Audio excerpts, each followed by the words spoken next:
Thank you, आपने याद करवा दिया, मुझे याद नहीं था वैसे। Okay, no issue. चले जी, मेरा नाम है अली इमरान और गवर्नमेंट कॉलेज लाहौर से मेरा बीए और मास्टर है, और एमफिल साउथ एशियन स्टडीज़ मैंने किया था पंजाब यूनिवर्सिटी से, और अभी मैं सोशियोलॉजी में as a PhD scholar enroll हूँ। तो यहाँ पे जेंडर स्टडीज़ के लिए इन्होंने कहा था कि मैंने कहा चलो हम पढ़ाते हैं। तो जेंडर स्टडीज़ के हवाले से बात शुरू करते हैं सिलेबस से। आप सब लोग को सिलेबस मैं इधर से शो करवाता हूँ, तो फिर आप अपना सिलेबस पे थोड़ा सा आए ताकि हम इस पे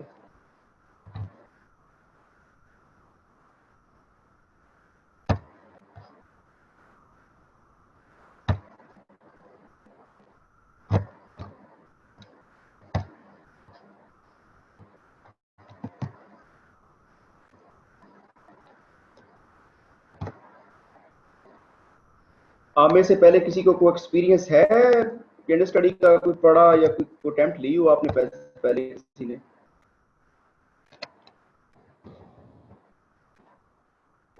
सर अटेम्प्ट तो किसी स्टूडेंट ने नहीं दी इन दोनों बैच में से, और बाकी एक्सपीरियंस का पता नहीं सर इनका। अच्छा, आप में से कब किसी ने भी अभी पहली अटेम्प्ट नहीं दी? आप सबकी फर्स्ट अटेम्प्ट है? जी सर। जी सर।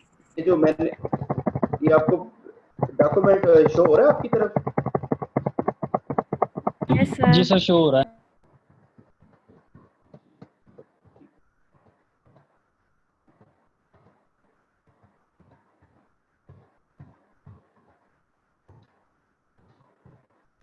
अच्छा जी, तो जेंडर स्टडी से बात शुरू करते हैं। पहली बात तो ये है कि इंतहाई आसान आसान सब्जेक्ट है और स्कोरिंग सब्जेक्ट भी है, और इसके जो आप लास्ट सर स्टूडेंट्स जी जी वेट कर रहे हैं, वेटिंग रूम में आप उनको ऐड कर लें। कुछ 2 स्टूडेंट्स हैं, वो वेट कर रहे हैं। जी, मैं उनको चेक करता हूँ।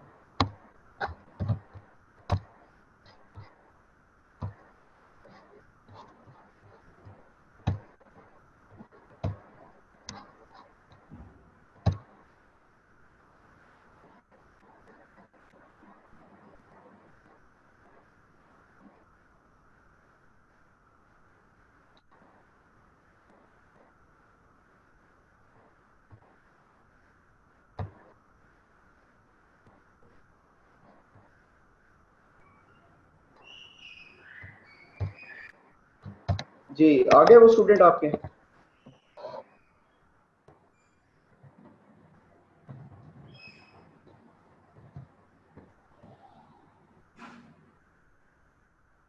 ओके, आप स्टार्ट कर सकते। आगे स्टूडेंट ऐड हो गए हैं, आप स्टार्ट करें।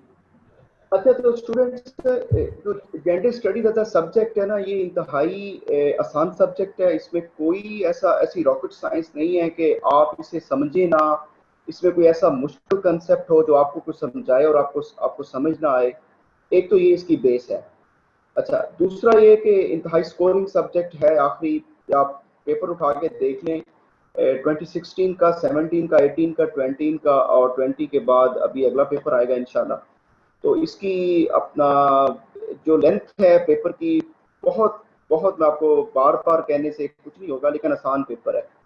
आपको ये जो डेली रूटीन के एक्सपीरियंसेस है ना, डेली रूटीन के एक्सपीरियंसेस एक फीमेल के और एक मेल के एक सोसाइटी में रहते हुए, वो बचपन से, जैसे ही एक लड़का थोड़ा सा बड़ा आया होता है, लड़की थोड़ी सी बचपन से बड़ी होती है, जो आपके एक्सपीरियंसेस है ना, वो एक्सपीरियंसेस ही आपसे पूछे जाएंगे पेपर में। कोई रॉकेट साइंस नहीं है, ठीक है?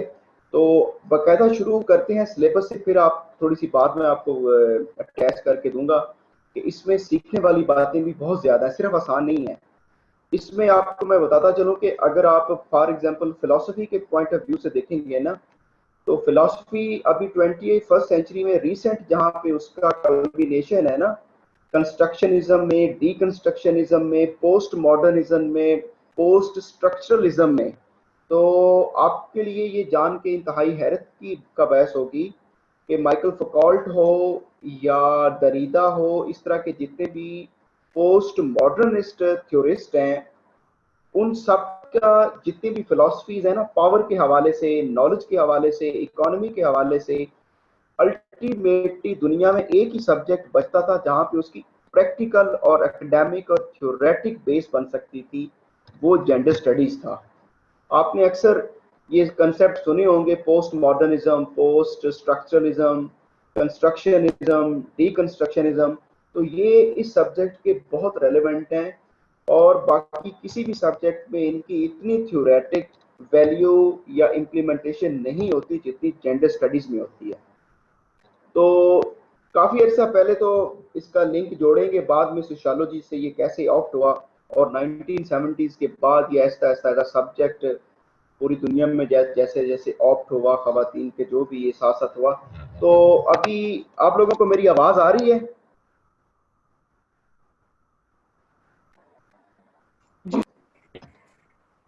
जी सर, आ रही है। अच्छा, आपको आवाज आ रही है।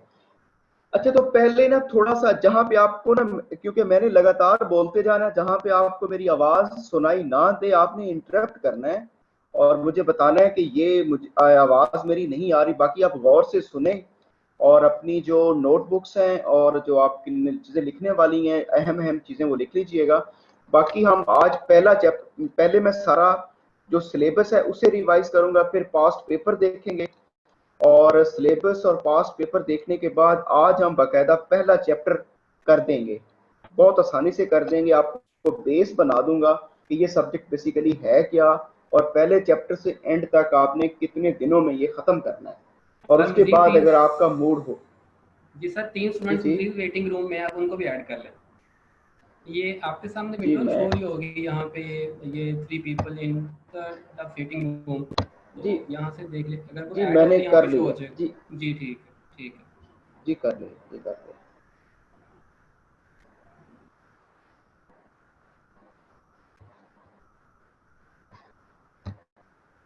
अच्छा, तो मैं बात शुरू करने लगा था कि आज हम पहले सिलेबस देखें कि टोटल सारा हमारा मुकम्मल सिलेबस है क्या, उसके एरियाज क्या हैं और हमने उससे क्या करना है और उसमें मेन चीज़ें क्या हैं।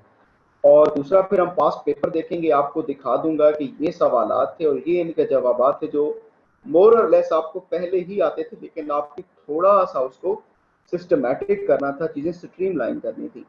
और एंड पे फिर आज हम पहला चैप्टर करने की कोशिश करेंगे कवर, कि आज हम पहला चैप्टर में से गुजर जाएं, बहुत ही शॉर्ट है और इंतहाई कॉम्प्रिहेंसिव तरीके से कर लेंगे। और फिर आप अपना फैसला कर लीजिएगा कि आपने जेंडर स्टडीज रखना है कि नहीं। तो इंट्रोडक्शन टू जेंडर स्टडीज, इसके टोटल इसके पार्ट हैं 1 2 3 4 और 5 और 6। अच्छा, 6 इसके टोटल 6 और नीचे 7 8, बल्कि आप ये समझें कि 9 8 7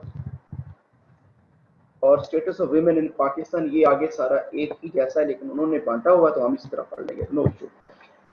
अच्छा, तो आप अब ना देखेंगे कि आपका जो इंट्रोडक्शन टू जेंडर स्टडीज है ना, इसमें इंतहाई सिंपल सा आपने देखना ये है कि जो gender studies as a subject है उसका बैकग्राउंड क्या है और एवोल्यूशन क्या है, ये एज अ सब्जेक्ट क्यों उभरा, ऐसी पीछे इसके क्या मूवमेंट्स थी, क्या ऐसे सियासी मुहर्रकात थे, पॉलिटिकल थे, इकोनॉमिक थे, सोशल थे कि जेंडर स्टडीज।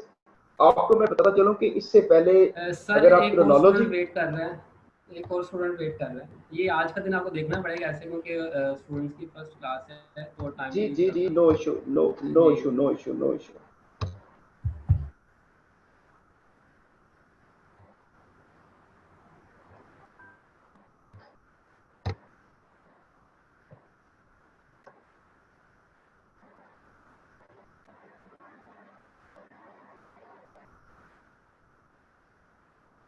अच्छा, तो इंट्रोडक्शन टू जेंडर स्टडीज में हमने देखना है कि इस सब्जेक्ट्स की विड्थ क्या है, इस सब्जेक्ट्स के जो टूल्स हैं वो क्या हैं और ये सब्जेक्ट वुमेन स्टडीज से अलग क्यों हुआ। फिर हम आगे जाके थोड़ा सा इस पर डिफ्रेंशिएट करेंगे कि जेंडर स्टडीज और वुमेन स्टडीज में फ़र्क क्या है। कि जेंडर स्टडीज, जहाँ पे थोड़ा थोड़ा मैं आपको वैसे तो बता दूंगा कि अल्टीमेटली आप यहाँ पे सिर्फ ये समझें कि जो जेंडर स्टडी है वो ज़्यादा कॉम्प्रिहेंसिव है, उसमें मेन स्टडीज़ भी हैं और जेंडर्स भी हैं, और जो लेटेस्ट आपकी अपडेट्स है ना एलजीबीटीज़ की, ये लेस्बियंस की, गेज की, वो अपना जो ट्रांससेक्सुअल अपना आइडेंटिटीज़ हैं सेक्स की, वो भी वोमेन स्टडीज सिर्फ वोमेन्स तक था, और उस हद तक उन्होंने उनकी कंडीशंस थी एक पार्टिकुलर कंडीशन में कि अफ्रीकन वेमेन है, अमेरिकन वेमेन है, अरबियन वेमेन है, इस्लामिक वेमेन है, तो उनकी अपना जो हाउस होल्ड लाइफ है, पॉलिटिकल लाइफ है, एक इकोनॉमिक लाइफ है, तो उनमें उनकी एडजस्टेबिलिटी थी और उनके मसले मसाइल थे। आगे जाके जैसे वो अपने फेमिनिज्म की वेव 1 पढ़नी है, वेव 2 पढ़नी है, वेव 3 पढ़नी है, तो वुमेन स्टडीज सिर्फ रिलेटेड टू वीमेन थी, उनके इश्यूज थे और उनके कुछ रेमेडीज थी। जेंडर स्टडीज जब आया तो ये बहुत ज्यादा बड़े कैनवस पे था। आगे जाके फिर वो आपको बताएंगे कि जो जेंडर स्टडीज की नेचर है वो मल्टी डिसिप्लिनरी कैसे है, इसका ताल्लुक सोशियोलॉजी से क्या है, इसका ताल्लुक हिस्ट्री से क्या है, इसका ताल्लुक फिलॉसफी से क्या है, इसका ताल्लुक साइंस से क्या है, इसका ताल्लुक मीडिया से क्या है, इसका ताल्लुक रिलीजन से क्या है, एटसेट्रा। मुख्तलिफ जितने भी बाकी सब्जेक्ट्स हैं, डिसिप्लिन हैं, उनके साथ इसका जो लिंक है वो क्रिएट किया जाएगा। आगे जाके दो बड़ी मशहूर डिबेट्स हैं, ऑटोनॉमी की और integration debate in gender studies की। यहाँ पे आप सिंपल ये समझ लें कि ये दो पर्सपेक्टिव हैं चीजें अचीव करने की जेंडर स्टडीज के अंदर। एक ऑटोनॉमी है, ऑटोनॉमी वाले आपको ये कहते नजर आएंगे कि हमें किसी भी सिस्टम से कोई मदद, कोई सहारा नहीं चाहिए, हमारी फिलॉसफी, हमारी थ्योरीज और हमारा जो स्ट्रक्चर है वो अपना ऑटोनमस होगा, उसके जरिए रह के खवातीन खुद जाके ये आगे जाके रेडिकल फेमिनिज्म के साथ अटैच कर जाएंगी। दूसरी तरफ आप देखेंगे तो इंटीग्रेशन डिबेट है, वो ये कहेंगे कि जो एग्जिस्टिंग सिस्टम है इससे बाहर जाने की ज़रूरत नहीं है, बल्कि इसी एग्जिस्टिंग सिस्टम को हमने रिफॉर्म करना है। वो पॉलिटिकल रिफॉर्म्स हो सकती हैं, वो इकोनॉमिक रिफॉर्म्स हो सकती हैं, वो सोशल रिफॉर्म्स हो सकती हैं, वो रिलीजियस एक्सेप्टेबिलिटी हो सकती है, आपने इसी के अंदर रहना है। लेकिन ये सारा कुछ नहीं है ऑटोनॉमी और इंटीग्रेशन, मैं आपको सिर्फ इसका पिन पॉइंट खोल के दे रहा हूँ।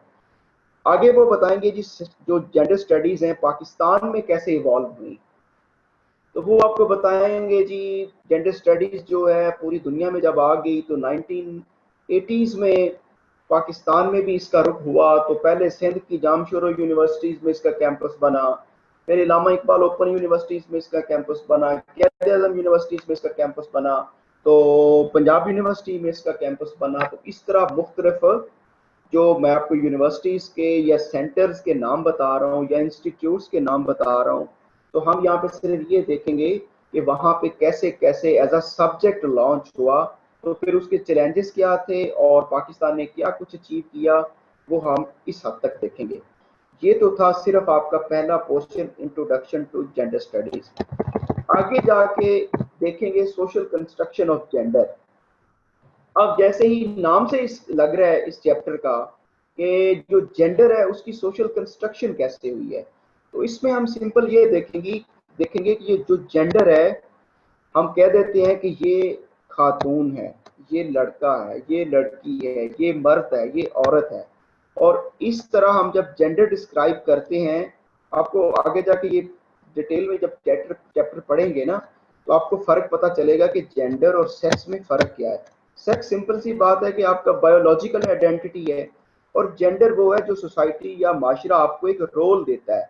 हमने रोल जो है बांटे हुए हैं क्योंकि हमारी सोसाइटीज का जो ओवरऑल एक मेकअप है वो फ्यूडलिस्टिक है या पैट्रियार्कल है। हमें पता है कि ये मखसूस काम लड़कियों ने करने हैं और ये मखसूस काम लड़कों ने करने हैं। ये जॉब्स हैं वो लड़के कर सकते हैं, ये काम है वो लड़कियां कर सकती हैं। ये वाला काम, ये जो डिवीजन ऑफ लेबर है, ये जो डिवीजन ऑफ रोल्स है, ये जो डिवीजन ऑफ आइडेंटिटीज है, ये अल्टीमेटली बेसिकली क्या है, कंस्ट्रक्शन ऑफ जेंडर है। तो जैसे आउटलाइन के नीचे पहले आपने देखा कि हिस्टोरिसाइजिंग कंस्ट्रक्शनिज्म, इसको आप हिस्टोरिकल एनालिसिस में देखें कि ये कंस्ट्रक्शनिज्म है कैसे। इसके पीछे फिर आप कुछ थ्योरीज पढ़ेंगे, कुछ एनालिसिस देखेंगे कि सोसाइटी के ये नॉर्म्स हैं, ये सोसाइटी की थ्योरीज हैं, इस किस्म की सोसाइटी है, और हर सोसाइटी ने जो कंस्ट्रक्ट जो जेंडर कंस्ट्रक्ट किया है वो अपने इस अंदाज से किया। ये इतना अभी फिलहाल देखें। इससे आगे आ जाएगी problematising category of sex queer theory. ये क्वियर थ्योरी पूरी दुनिया में, क्योंकि इस वक्त बहुत आप कह लें कि डिबेटेबल है और हर तरफ चल रही है, जब भी आपके ज़हन में क्वियर थ्योरी आए तो आपने ये समझना है कि जो तारीखी तौर पे जेंडर कंस्ट्रक्ट हुआ है ये उसके कोई एंटी चीज़ है, उसके कुछ मुखालिफ चीज़ है। जैसे नाम से आपको लग रहा है ना क्वियर थ्योरी, इसका मतलब सिंपल, क्वियर का मतलब होता है अजीब, अजीब का मतलब है अनयूजुअल, जो चीज़ यूजुअल ना हो, जो चीज़ बिल्कुल हट के है पहले से। तो ये थ्योरी बेसिकली जुट बटलर की है, जिसने को 1970s में आके ये थ्योरीज दी थी। तो क्वियर थ्योरी का मतलब ये सिंपल था कि इससे पहले जो भी हमारा नॉलेज कंस्ट्रक्ट हुआ है जेंडर की बेस पे, वो सोसाइटी की पैट्रियार्की और फ्यूडलिस्टिक उसके पीछे उसके पूरा वजन है, उसके पीछे उसका पूरे मकासद इंटरेस्ट है। और कैपिटलिज्म, ये याद रखिएगा कि कैपिटलिज्म और फ्यूडलिज्म और पैट्रियार्की, ये कहीं ना कहीं जाके कंस्ट्रक्शनिज्म में आपने तीनों पढ़नी है। तो क्वियर थ्योरी में आपने पढ़ना ये है कि ये जो बाइनरी का नॉलेज है ना, बाइनरी कंस्ट्रक्शनिज्म की थ्योरी से आपके ज़हन में याद आना चाहिए दरीदा। दरीदा एक फिलोसफर है, उसकी थ्योरी है कंस्ट्रक्शनिज्म। दरीदा ये कहता है कि पूरी दुनिया में जो जितना भी ये जो नॉलेज की बेस बाइनरीज पे रखी गई है ना, बाइनरी मैंने होता है दो, मैं बार बार कह रहा हूँ बाइनरी का मतलब है दो। ये जो हमने जोड़े में चीजों को बांट के नॉलेज बनाया, वो कहता है ये गलत है। इसी तरह उसी जोड़े से मर्द और औरत, ये दो आइडेंटिटियां सिर्फ आज तक हमने तलाश की हैं नॉलेज से, वो कहता है ये गलत है। वो कहता है कि ये जो दो एस्टैब्लिश्ड आइडेंटिटीज हैं सेक्स की, जेंडर की, इससे कुछ तीसरी चौथी भी तो हो सकती है। कहने का मतलब ये है कि जो सेक्स ओरिएंटेशन है वो फिक्स्ड नहीं है, वो फ्लूइड है। फ्लूइड का मतलब ये यहाँ पे, क्योंकि आगे हम क्वियर थ्योरी के जब चैप्टर में जाएंगे ना, तो ये लफ्ज सारे आप वहाँ पे डायरेक्ट देखें ना, सेक्स ओरिएंटेशन, फ्लूइड, तो आपको ज़्यादा समझ आ जाएगी।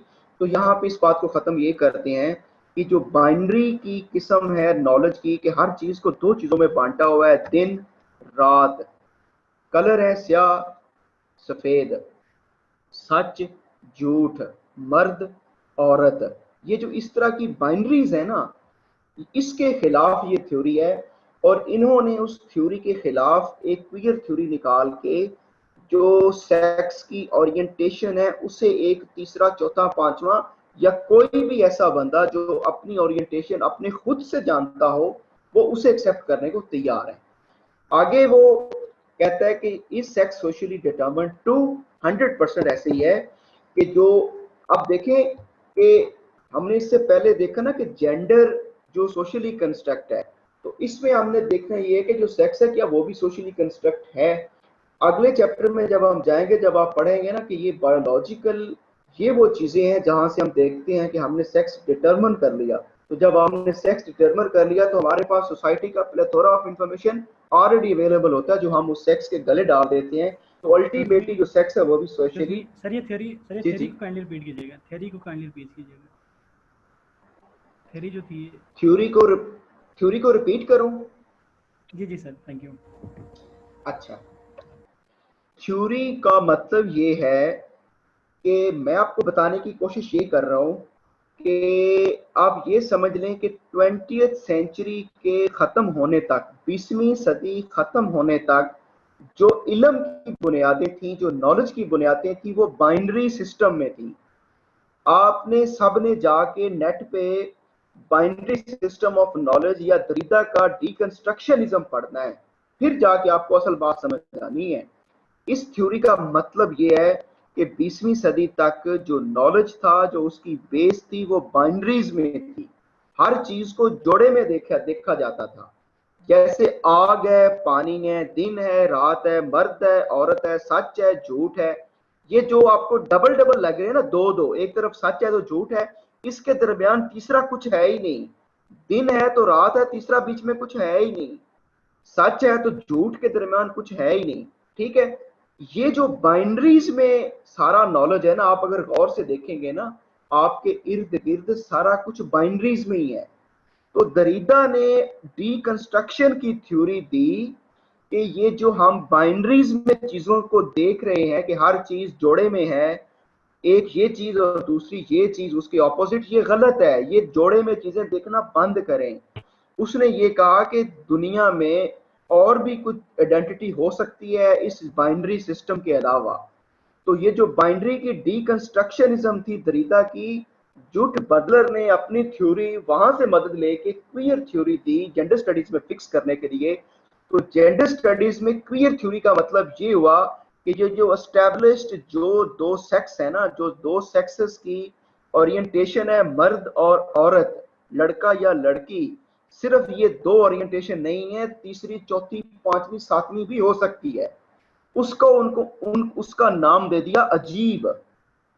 क्वियर थ्योरी का मतलब ये नहीं है कि वो लोग अजीब हैं, उन्होंने हिस्टेरिकल इस थ्योरी का नाम रखा, तंज के तौर पे इस थ्योरी का नाम रखा कि ये अजीब लोग हैं। उनका मतलब ये था कि जो पहले बाइनरी में एस्टैब्लिश्ड या फिक्स्ड आइडेंटिटीज है सेक्स की, ये बात ठीक नहीं है। लोगों की तीसरी चौथी, मैं आपको बार बार कह रहा हूं कि LGBT आपने देखा, बाइसेक्सुअल, ट्रांससेक्सुअल, लेस्बियन, गेज, ये सारों को स्पेस देने के लिए क्वियर थ्योरी का सहारा दिया गया। अभी आपको क्लियर हुई बात? जी सर क्लियर है, थैंक यू। जी सर। आगे चले? अच्छा, श्योर तो सर। आगे जाके मैस्कुलिनिटीज है और फेमिनिटी है। ये जैसे आपको पता है कि आपको वर्ड से पता चल रहा है कि ये मैस्कुलिनिटीज में मेल के रिलेटेड कुछ कैरेक्टरिस्टिक्स हमने पढ़नी है। और देखिए इसमें ऊपर से लेके नीचे तक कोई एक टॉपिक भी दूसरे से अलग नहीं होगा। इस सब्जेक्ट की मजे की बात ही ये है, आपने अगर पहला इंट्रोडक्शन टू जेंडर स्टडीज गौर से पढ़ लिया तो इसमें, और तकरीबन 150 से 160 पेजेस का सिर्फ एक फोल्डर है मेरे पास। उस किताब का नाम है 50 की कंसेप्ट्स ऑफ जेंडर स्टडीज। अगर आपको वो 50 कंसेप्ट टोटल, उस किताब का नाम भी यही है कि 50 की कंसेप्ट्स ऑफ जेंडर स्टडीज। अगर आपने 50 कॉन्सेप्ट ऑफ जेंडर स्टडीज के वो 160 पेजेस पढ़ लिए तो मैं आपको श्योरिटी से कहता हूं कि आप सिर्फ ना जेंडर स्टडीज पे आपको ग्रिप होगी, जो आपको समझ नहीं आती बिखरी हुई चीजें हिस्टोरिकली, फिलोसॉफिकली, पॉलिटिकली, जो मुख्तलिफ डिबेट्स हैं, मूवमेंट्स हैं, वो भी आपको उस 160 पेजेस से समझ आ जाएंगी, जो डायरेक्टली इनडायरेक्टली कहीं ना कहीं पाकिस्तान के तनाजर में आपको हेल्प करेंगे। वो 160 पेजेस आपके इंग्लिश ऐसे में करेंगे। और ये भी हो सकता है कि वो इतनी अच्छी रीडिंग है वहां से कोई ना कोई आपको पैसेज आपके प्रेसी में आ जाए। ठीक है, तो मैस्कुलिनिटी और फेमिनिटी में हमने दोनों में यही पढ़ना है कि जो फेमिनिन नेचर है और मैस्कुलिन नेचर है, इनमें जो कॉमनैलिटीज है नेचुरली, और जो मैन मेड है, जो कंस्ट्रक्टेड है, वो कहाँ पे उनके इश्यूज क्या हैं, और इस पे थ्योरीज भी होंगी, इस पे एनालिसिस भी होगा। आगे है नेचर वर्सेस कल। जी जी जी जी सर आपने वो 170 पेजेस कौन से बताए हैं? काइंडली मेरा कनेक्शन डिस्कनेक्ट हो गया था, मुझे वापस से बता दें। उस किताब का नाम है 50 की कॉन्सेप्ट ऑफ जेंडर स्टडीज। वो मैं आपको ग्रुप में सेंड कर दूंगा, मैं ग्रुप में शेयर कर दूंगा वो। चलिए ठीक है, थैंक यू सर। लेकिन मैं उसका नाम फिर रिपीट कर देता हूं। उसका नाम है 50 की कॉन्सेप्ट्स ऑफ जेंडर स्टडीज। इंतहाई अहम बुक है। अगर आपने जेंडर स्टडीज ना भी रखना हुआ तो मैं आपको रेकमेंड करूंगा कि आप वो 160 पेजेस एक ही सिटिंग में लाजमी पढ़ें, और वो जो 50 कॉन्सेप्ट है उन्हें नोट कर लें एक तरफ, और उनके आगे छोटे छोटे 10 पेजेस पे, 4 पेजेस पे या 1 पेजेस पे वो मेन एक तरफ आप वो कॉन्सेप्ट लिखें, और आगे एक एक लाइन उनको थोड़ा सा एक्सप्लेन कर लें अपनी सहूलत के लिए, कि आपको याद रहे कि इस कंसेप्ट का बेसिकली मतलब क्या है। तो आगे जब आप जाते हैं तो आगे आ जाता है nature versus culture, a debate in gender development. इसमें आपने देखना ये है कि ओवरऑल जेंडर डेवलपमेंट में 3-4 मॉडल्स हैं। उस पे मॉडल्स वो आपको आगे जाके वैफ है, मैप है, इस तरह ना 3-4, women in development, women for development, इस तरह के 4-5 डेवलपमेंट के मॉडल्स भी आपने पढ़ने हैं। वो मॉडल्स भी इतने इंटरेस्टिंग हैं कि आपको ये भी पता चल जाएगा कि पूरी दुनिया ने आज तक जो तरक्की की है ना, जो भी तरक्की की है, वो सोसाइटी एग्रेरियन एग्रीकल्चर सोसाइटी से लेके साइंटिफिक और इंडस्ट्रियल रेवोल्यूशन तक और लेटेस्ट फिर आईटी का जो दौर है कैसे आई हैं, और इस सारे चक्कर में खवातीन का बीच में कहाँ कहाँ पे क्या क्या लेना देना था। इसी तरह वहाँ पे डेवलपमेंट की कुछ तकरीबन 5-6 बहुत अहम थ्योरीज हैं। वो ना सिर्फ जेंडर स्टडीज में है, वो आपको हर जगह पे आपके इंग्लिश ऐसे में जगह जगह पे आपके वो काम आने वाली चीजें हैं। अब नेचर वर्सेस कल्चर में हमने यहाँ पढ़ना सिर्फ ये है कि ये जो कल्चर का लफ्ज है इसे आपने ज़हन में रखना है नर्चर। जो पेपर में सवाल आएगा वहां पे कंफ्यूजिंग के लिए हर दफा एग्जामिनर नेचर वर्सेस कल्चर नहीं डालता, वहां पे नेचर वर्सेस नर्चर डालता है। अब नेचर और नर्चर का मतलब फिर वही है कि ये जो सारी डिबेट हम पढ़ेंगे डेवलपमेंट में, इसमें जो चीजें हैं वो नेचर के मुताबिक इवॉल्व हुई हैं या हमने नर्चर या हमने अपने कल्चर के जरिए हमने अडॉप्ट की हैं। ये आपको बात मेरी समझ आई? थोड़ा सा खा ले।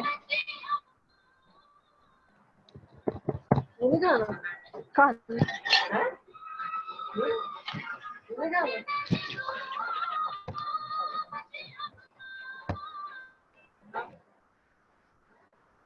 आपको मेरी आवाज आ रही है? जी सर आ रही है। जी सर जी सर आ रही है। सर स्टूडेंट्स का ऐड भी कर लें, अभी भी हैं 2 आप स्टूडेंट्स वेटिंग में। आप बीच में कहीं गायब हो जाते हैं, सारे ध्यान से सुन भी रहे हैं कि नहीं मेरी बात है? सर सुन रहे हैं, तो बड़े इंटरेस्टिंग टॉपिक है। जी सर। ये लास्ट जी जी वेटिंग में 2 स्टूडेंट्स अभी भी हैं, उनको ऐड कर लें। जी मैं उन्हें ऐड कर लेता हूँ, बस ये देख लें जी आ गए।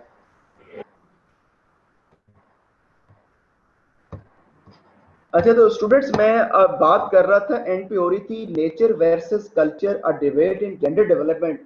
ये कुछ चीजें आपके पल्ले पड़ी, कुछ बेसिक सा कंसेप्ट क्रिएट हुआ आपके ज़हन में, आगे चले।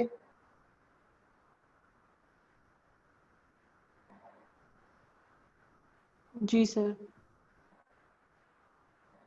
सर ये नेचर वर्सेस कल्चर को रिवाइज कर दे दफा।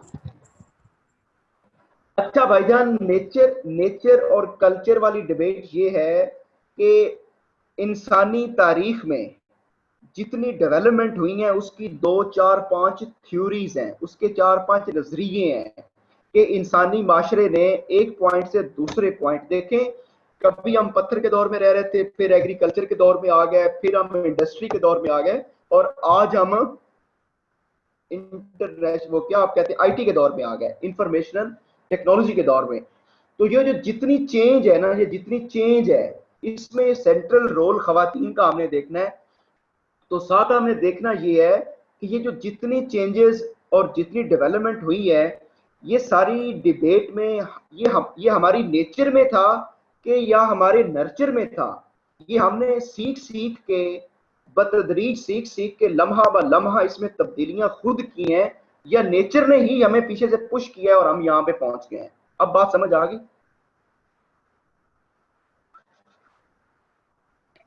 जी सर थैंक यू। जी ओके। अच्छा तो आगे जी मेन इसका वो शुरू हो जाता है फेमिनिज्म, फेमिनिस्ट थ्योरीज और प्रैक्टिस हैं। इस पे आप देखेंगे कि जैसे ही वो बता रहा है, ये सबसे स्टूडेंट्स ये समझते हैं कि ये सबसे ज्यादा मुश्किल है शायद, लेकिन ये सबसे ज्यादा आसान हिस्सा है जो अब शुरू होने वाला है। अगर सबसे ज्यादा आसान आपको मैं ये कह रहा हूँ तो पिछले का आप देखें कि वो कितना आसान होगा। अच्छा अभी आप देख रहे हैं कि जो फेमिनिस्ट थ्योरीज और प्रैक्टिसेस हैं, हम पहला देखेंगे कि व्हाट इज फेमिनिज्म। फेमिनिज्म है क्या? फेमिनिज्म की वेव्स हैं 1 2 3 वेव्स हैं, बल्कि जो अभी रीसेंट स्टडीज है ना, रीसेंट मॉडर्न स्टडीज है, वो इसकी चौथी वेव भी शामिल कर रहे हैं।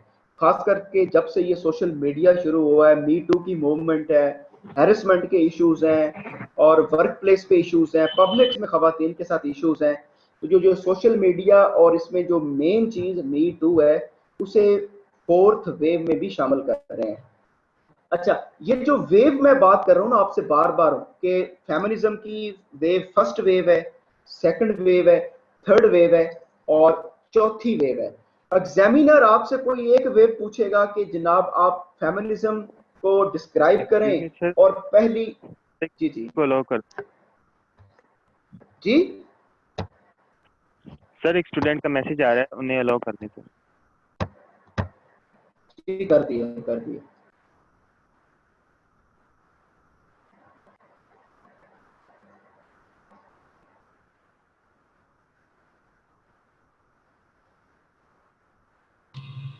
जी आगे आपके स्टूडेंट।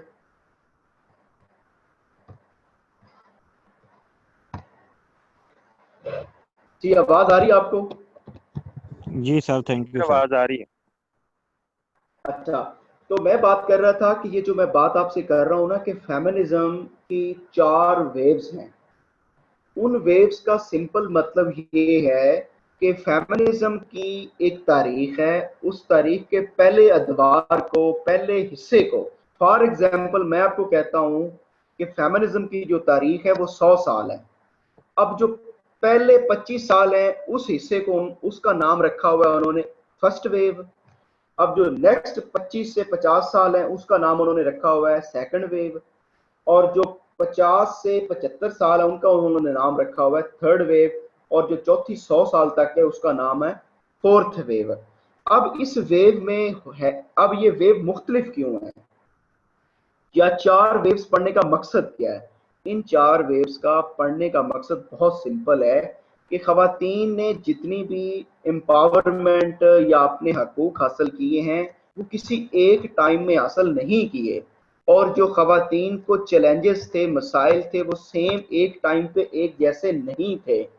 तो हमने पढ़ने के हवाले से, रिसर्च के हवाले से, या अपने एकेडमिक को बेहतर बनाने के लिए, रिसर्च को बेहतर बनाने के लिए, बात को बेहतर समझने के लिए उस फेमिनिज्म की वेव्स को 3-4 हिस्सों में बांट लिया कि पहली वेव में फॉर एग्जांपल खवातीन ने ये पॉलिटिकल राइट हासिल किए, फिर उन्होंने पॉलिटिकल राइट्स के बाद जो अपनी ज़ाती ज़िंदगी थे वो राइट्स हासिल किए, तीसरी में उन्होंने जो तमाम किस्म की नेशनल लेवल पे, लोकल लेवल पे, रीजनल लेवल पे जो भी उनके एम्पावरमेंट के ज़िम्मे में आती थी वो ले ली, और चौथी मैंने जैसे आपको बताया कि ये वेव अभी चली सोशल मीडिया के हवाले से और मी टू के हवाले से।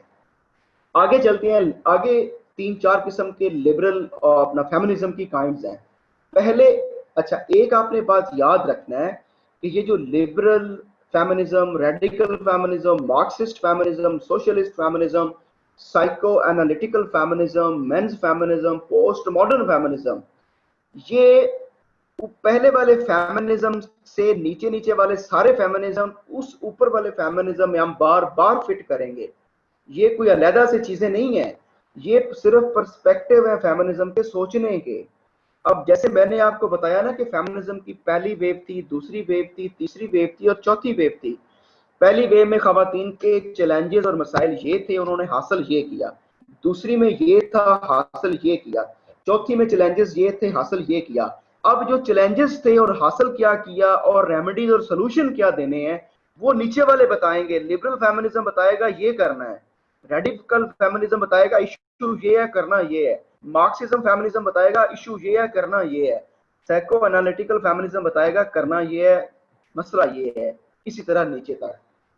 तो लिबरल फेमिनिज्म को ब्रीफ डिस्क्राइब अगर किया जाए तो इसका सिंपल सा मतलब ये है कि पूरी दुनिया में इस वक्त जो एग्जिस्टिंग एक सिस्टम चल रहा है उसके अंदर प्रॉब्लम्स हैं, और उसी सिस्टम को हमने रिफॉर्म करना है खवातीन के राइट्स के लिए, खवातीन की बेटरमेंट के लिए, खवातीन की इम्प्रूवमेंट के लिए, खवातीन की एम्पावरमेंट के लिए। खवातीन को हकूक देने हैं, उन्हें एजुकेट करना है, उन्हें जॉब्स देनी है, उन्हें इक्वल अपॉर्चुनिटीज देनी है।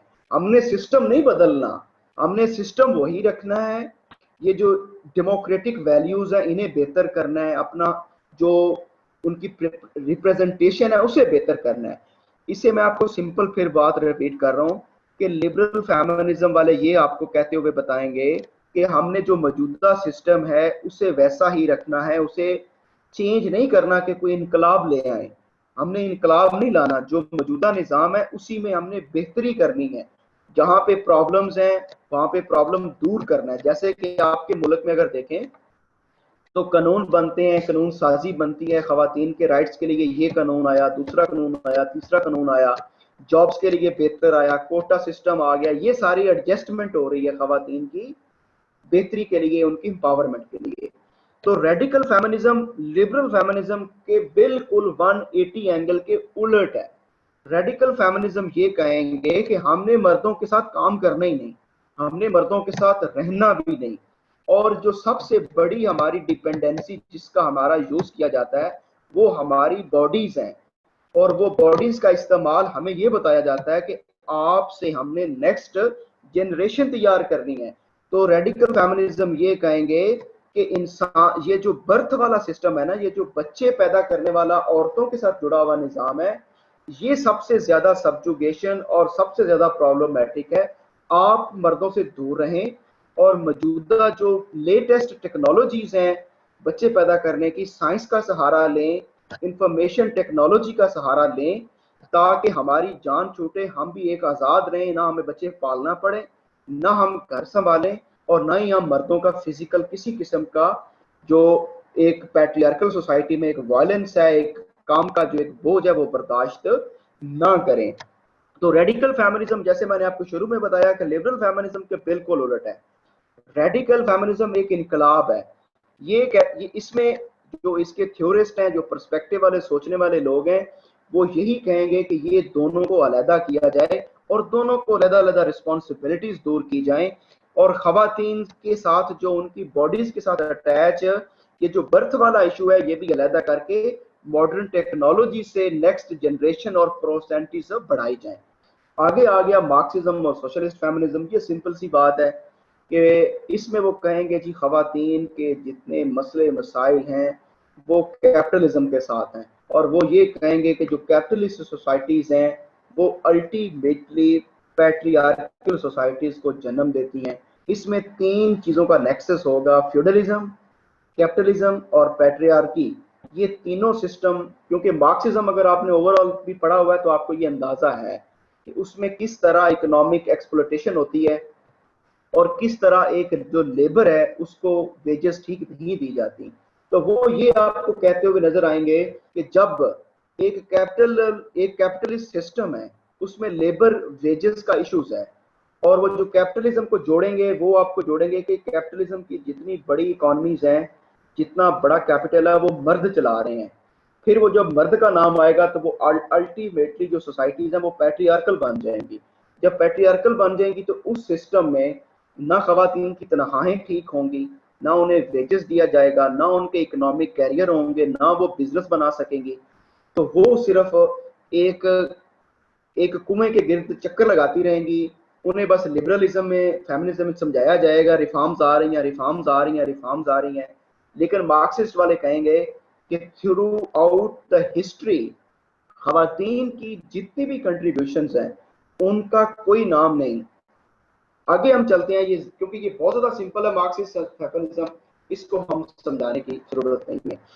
आगे जाके साइको एनालिटिकल फेमिनिज्म आएगा, तो इसमें वो साइको एनालिटिकल जैसे आपके सामने आए तो आपके सामने फ्रॉइड की थ्योरी आ जानी चाहिए। तो इस पे वो केस स्टडी आएगा फेमिनिज्म का कि ये बेसिकली वो आगे आपको दो थ्योरीज वो आपने पढ़ी होंगी, अल्ट्रा कम्प्लेक्स और एडिपस कम्प्लेक्स। वो दो कम्प्लेक्सेस हैं, वो कम्प्लेक्सेस हम डिटेल में पढ़ेंगे कि जब बच्चा अभी बिल्कुल इब्तदा में ही होता है तो उसके जहन में ये जो सेक्सुअल ओरिएंटेशन है अपने ऑर्गन्स की और अपने माँ बाप की तरफ, लड़की का अपने बाप की तरफ एक आइडियल और बेटे का अपनी माँ की तरफ एक आइडियल, उस सारे चक्कर में ये फेमिनिज्म और खवातीन के जो मसाइल हैं वो हम पढ़ेंगे। जी जी एक्सक्यूज मी सर, स्टूडेंट जी मैं अभी कर लेता हूँ।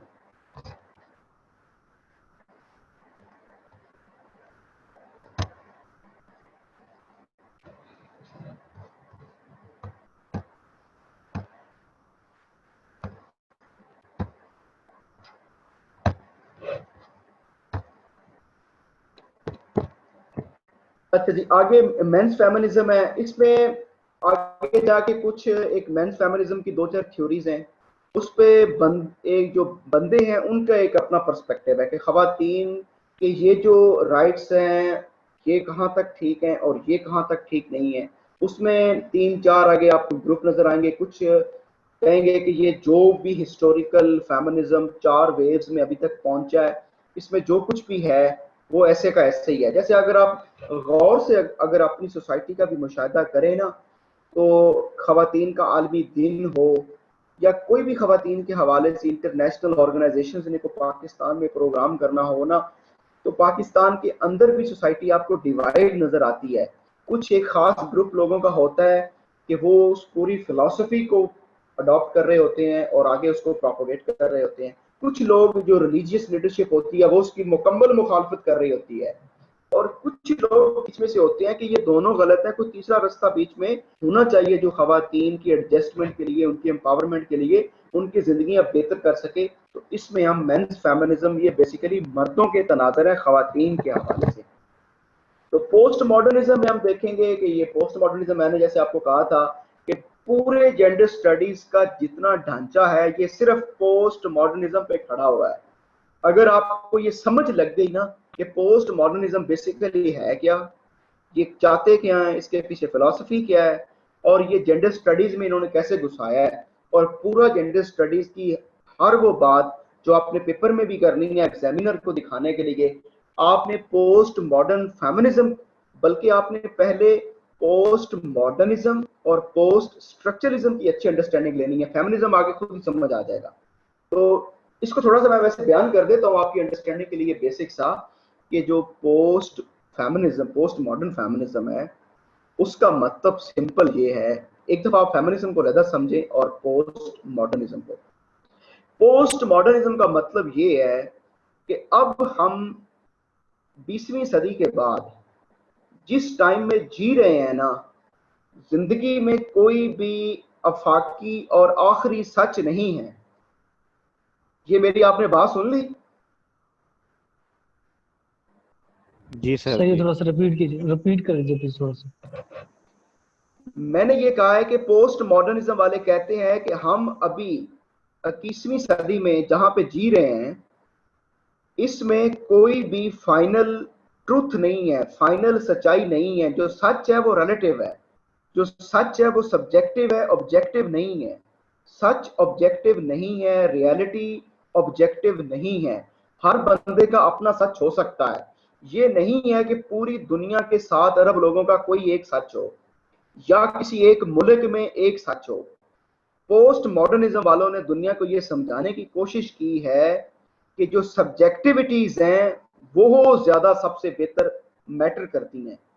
जो फाइनल सच है वो कहीं पे भी एग्जिस्ट नहीं करता। अब आपको कुछ समझ आई?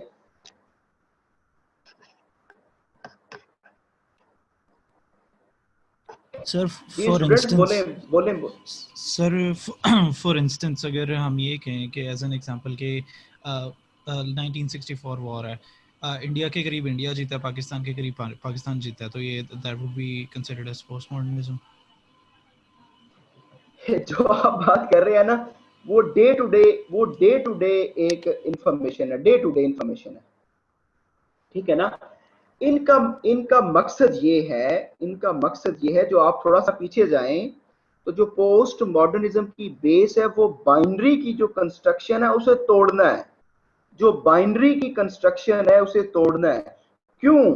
तोड़ना क्यों है कि उससे जो पीछे सच क्रिएट किए गए हैं ना, जो दुनिया में ट्रूथ क्रिएट किए गए हैं, वो अगर 5 ट्रूथ हैं, 6 ट्रूथ हैं, 10 ट्रूथ हैं, तो उसकी बेस बाइनरी है, ठीक है। ये जो मर्द और औरत, ये एक हकीकत है, उन्होंने पहले ये एस्टेब्लिश किया हुआ था पोस्ट मॉडर्निज्म से पहले कि दुनिया में ये हकीकत है कि सिर्फ 2 ही आइडेंटिटीज हैं, मर्द और औरत।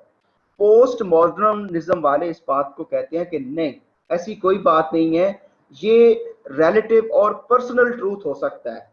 ये ऐसा ट्रूथ नहीं है कि आप पूरी दुनिया को कहें कि जनाब मर्द औरत ही सिर्फ पूरी दुनिया में रह रहे हैं।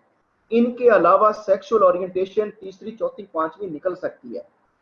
दिन और रात है, सच और झूठ है। देखें, जो आपका सच है, आपका एक सच आपने स्टैब्लिश कर लिया किसी भी असूल पे, वो इकोनॉमिक असूल है, वो पॉलिटिकल असूल है, वो रिलीजियस असूल है।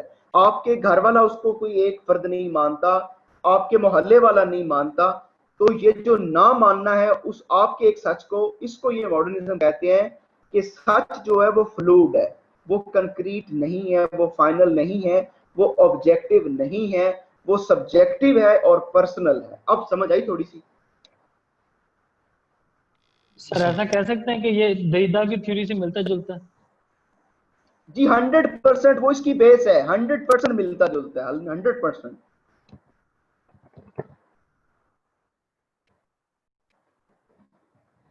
ये जो आपने अभी बताया जी सर पोस्ट मॉडर्निज्म जो है जी, ये बेसिकली कंस्ट्रक्टिविज्म का ही बताता है ना, कि ये उसी सेंस में वो कहते हैं कि सोसाइटी में हर बंदे का अपना अपना पॉइंट ऑफ व्यू हो सकता है। अब किसी का पॉइंट ऑफ व्यू अगर किसी के ऊपर ठोंसा जाए तो उसकी बेस पे जो है वार्स होती हैं जो प्रीवियसली हुई हैं। तो क्या ये पोस्ट मॉडर्निज्म इसी? जी सर जी आप बिल्कुल ठीक कह रहे हैं। जो पोस्ट मॉडर्निज्म से पहले थे वो सारी कंस्ट्रक्शनिज्म थी। अब जो ये कर रहे हैं ये डीकंस्ट्रक्शनिज्म है। ठीक हो गया? Okay sir. हाँ, क्योंकि वो जो ऊपर क्वियर थ्योरी है सारी, वो आपने इसी की मदद से हल करनी है। मैंने आपको ये बात इसलिए मैं बार बार जोर देके कह रहा हूँ कि अगर आपने पोस्ट मॉडर्निज्म या पोस्ट स्ट्रक्चरलिज्म को गौर से पढ़ लिया ना, तो आपको ये पूरा जेंडर स्टडीज का थीसिस समझ आ जाना है कि ये रौला है क्या।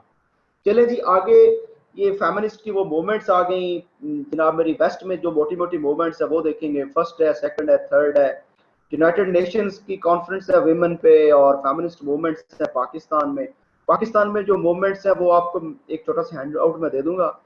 तो रूबीना सहगल, पाकिस्तान, याद रखिएगा कि जब भी आपने पेपर में ये, बल्कि आगे तो ये बार बार बात होनी है, लेकिन कि अभी आपको ऐसी मेरे ज़हन में आ गई तो मैं आपसे शेयर कर रहा हूँ कि पाकिस्तान के हवाले से जब भी आपने कुछ भी जेंडर स्टडीज का देखना है तो रूबीना सहगल को आपने बार बार कोट करना है।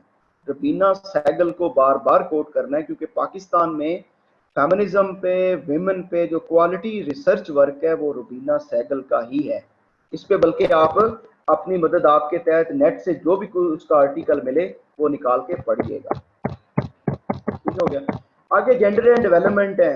ये जो मैंने आपको ऊपर बताए थे ना कि जो इसके साथ 3-4 मॉडल्स होंगे डेवलपमेंट के, वो सारे इसके साथ इन्होंने यहाँ पे वो वाज़ेह अलग-अलग कर दिए। कॉलोनियल और कैपिटलिज्म पर्सपेक्टिव ऑफ जेंडर है, जेंडर नेशनल डेवलपमेंट थ्योरीज है, मॉडर्नाइजेशन थ्योरी है, वर्ड सिस्टम थ्योरी है, डिपेंडेंसी थ्योरी है, स्ट्रक्चर फंक्शनलिज्म थ्योरी है। आगे वो विड है, वैड है, गैड है, सैप्स है, ग्लोबलाइजेशन है और जेंडर स्टडीज है। और ग्लोबलाइजेशन पे थोड़ा सा अच्छा खासा पड़ गया, क्योंकि ग्लोबलाइजेशन अल्टीमेटली अगर सीएसएस के कैंडिडेट को ग्लोबलाइजेशन पे पूरी ग्रुप है, तो मैं अक्सर ये कहता होता हूँ कि आप कुछ भी ना पढ़ के जाएं और आपकी इंग्लिश लैंग्वेज क्वालिटी की हो और ग्लोबलाइजेशन को आपका पूरा आपकी ग्रिप हो कि ग्लोबलाइजेशन बेसिकली है क्या, तो आपका सीएसएस बहुत करीब होता है आपके। लेकिन ये वो चीज़ें होते हैं जो कैंडिडेट्स गौर नहीं करता और वो बस ऐसे समझता है कि मेरी जो आउटलाइन है ना खास, बस उसे फॉलो करूंगा और काम हो जाएगा।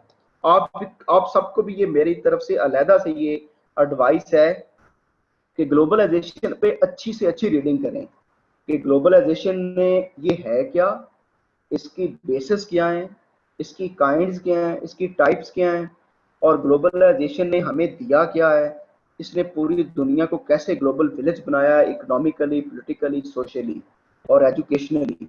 और अभी जो रिसेंट इस पे क्रिटिक है कि ग्लोबलाइजेशन ने साउथ और नॉर्थ की डिवाइड की है। जिस तरह तरक्की नॉर्थ में हुई है उसी तरह ग्लोबलाइजेशन ने फायदे साउथ वालों को नहीं दिए। लेकिन कुछ लोग कहते हैं कि नहीं, साउथ में भी ऐसे ममालिक हैं, ऐसी कंट्रीज हैं, ऐसे लोग हैं जिन्होंने बहुत तरक्की की है उस हिसाब से। सर इसको साउथ नॉर्थ कहेंगे या ईस्ट वेस्ट ईस्ट कहेंगे? इसको आप ग्लोबलाइजेशन की जो इंटरनेशनल लैंग्वेज में उसे आप नॉर्थ साउथ डिवाइड ही कहेंगे। सर कैसे, मतलब थोड़ा सा काइंडली एक्सप्लेन कीजिएगा इस पॉइंट को। इसको आपने आपने इसको ये सिंपल देखना है कि जो इक्वेटर है ना, ज्योग्राफी के अगर आप स्टूडेंट हैं, जो इक्वेटर है ना, इक्वेटर से जो ऊपर नॉर्थ पोल है वो रिप्रेजेंट करता है। सर मैं ये पॉइंट कहना चाह रहा हूँ, बेसिकली हमारे सामने जो डिबेट्स आई हैं हमें तो ये पता है ना कि वेस्टर्न साइड ने हमेशा से तरक्की की है और ईस्टर्न साइड में एशिया आ जाती है और दीगर कंट्रीज आ जाती हैं, मिडिल ईस्ट आ जाता है, ये हर साइड में नहीं रहा। वेस्टर्न साइड पे यूके आ गया, ये सारा जो हमारा यूरोप आ गया और अमेरिकन आ गए, तो इस सेंस में नहीं होता कि उसने तरक्की की उसने नहीं की। नॉर्थ ईस्ट का क्या है?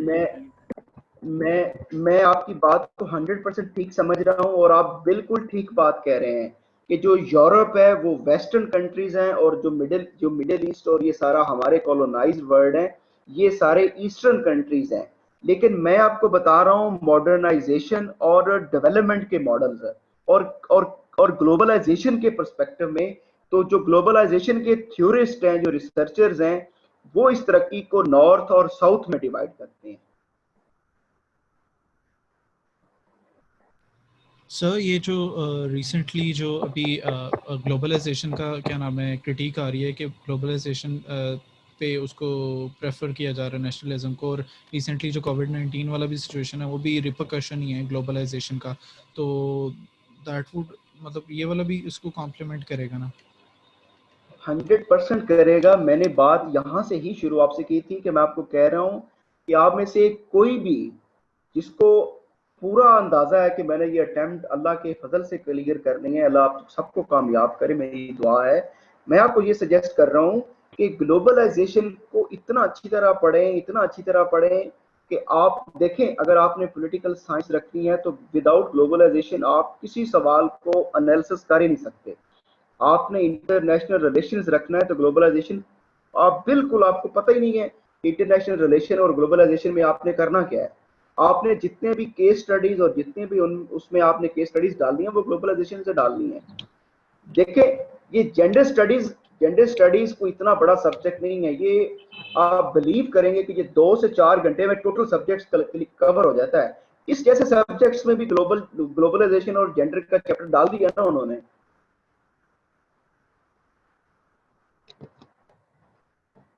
आवाज आ रही है आपको?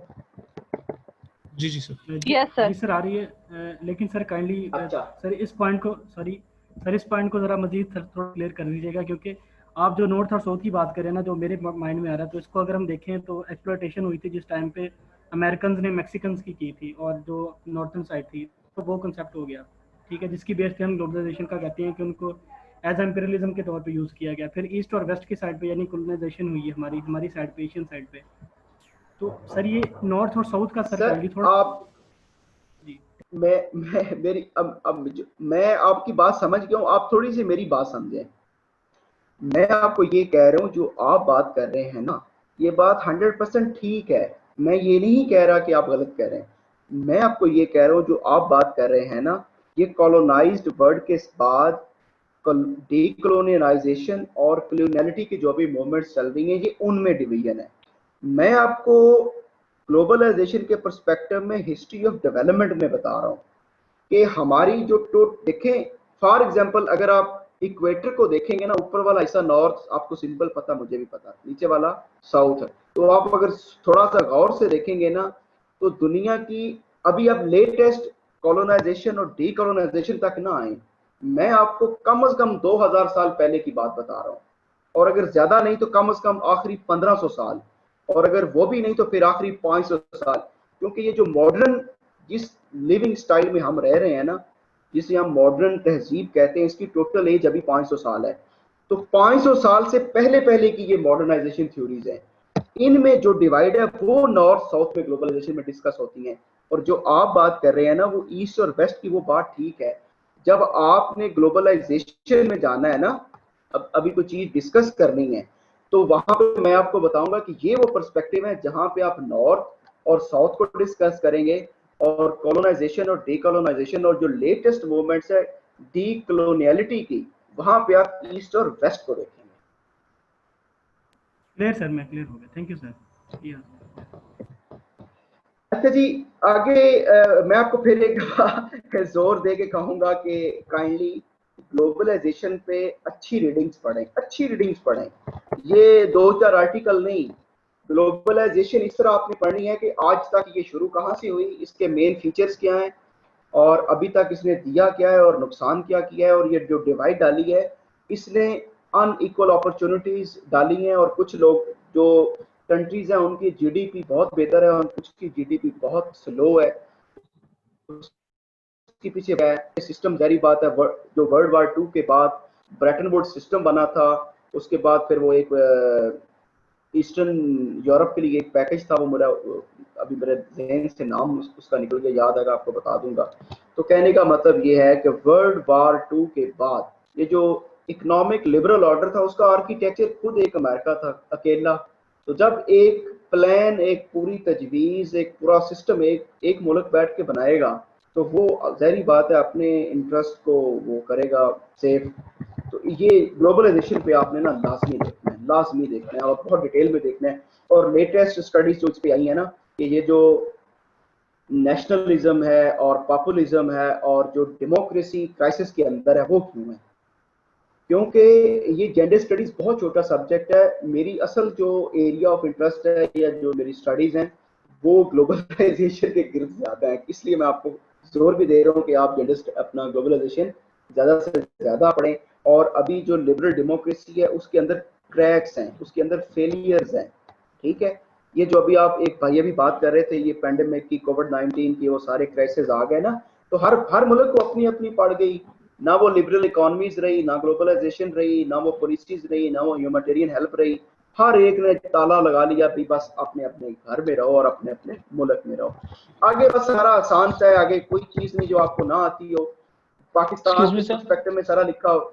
जी बोले सर, ग्लोबलाइजेशन के ऊपर कोई क्वालिटी रीडिंग्स अगर आप रेकमेंड करें तो सर, क्वालिटी ऑथर यार वैसे तो यार वैसे मैं तो आपको रेकमेंड करूंगा आप एंड्रयू हेवर्ड की पॉलिटिक्स की बुक पढ़ लें, तो वैसे ही आपके मसले हल हो जाएंगे सारे ही।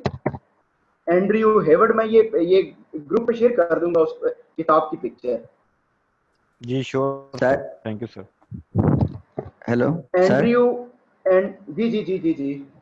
अच्छा सर, ये आप ग्लोबलाइजेशन की बात कर रहे थे कि नॉर्थ साइड जो है वो ज़्यादा डेवलप्ड हो गई और साउथ साइड जो है बिल्कुल गरीब रही और उसमें इनइक्वल अपॉर्चुनिटीज़ हो गई इनके दरमियान। तो नॉर्थ साइड को हम ऐसे ले सकते हैं जैसे कि यूएस हो गया, कनाडा हो गया, रशिया हो गया, और ये India, south Asia, middle east, जितनी भी कंट्रीज हैं ऊपर, साउथ अमेरिका, नॉर्थ अमेरिका हो गया, ये सारी नॉर्थ फेस में आती हैं और ये सारी की सारी डेवलप कंट्रीज हैं जिसमें अपॉर्चुनिटीज, इकोनॉमिक स्टैंडर्ड हर कुछ स्ट्रॉन्ग है। लेकिन अगर साउथ साइड देखी जाए तो फिर वो इक्वेटर के अगर नीचे आया जाए तो हो गया तंजानिया हो गया, जम्बिया हो गया, नबिया हो गया, जिम्बाब्वे हो गया, साउथ अफ्रीका हो गया, ब्राजील हो गया, बोलिविया हो गया, पैरागुआ हो गया, अर्जेंटीना हो गया, ये सारे के सारे गरीब ममालिक हैं। इसी वजह से डिवीजन आया है।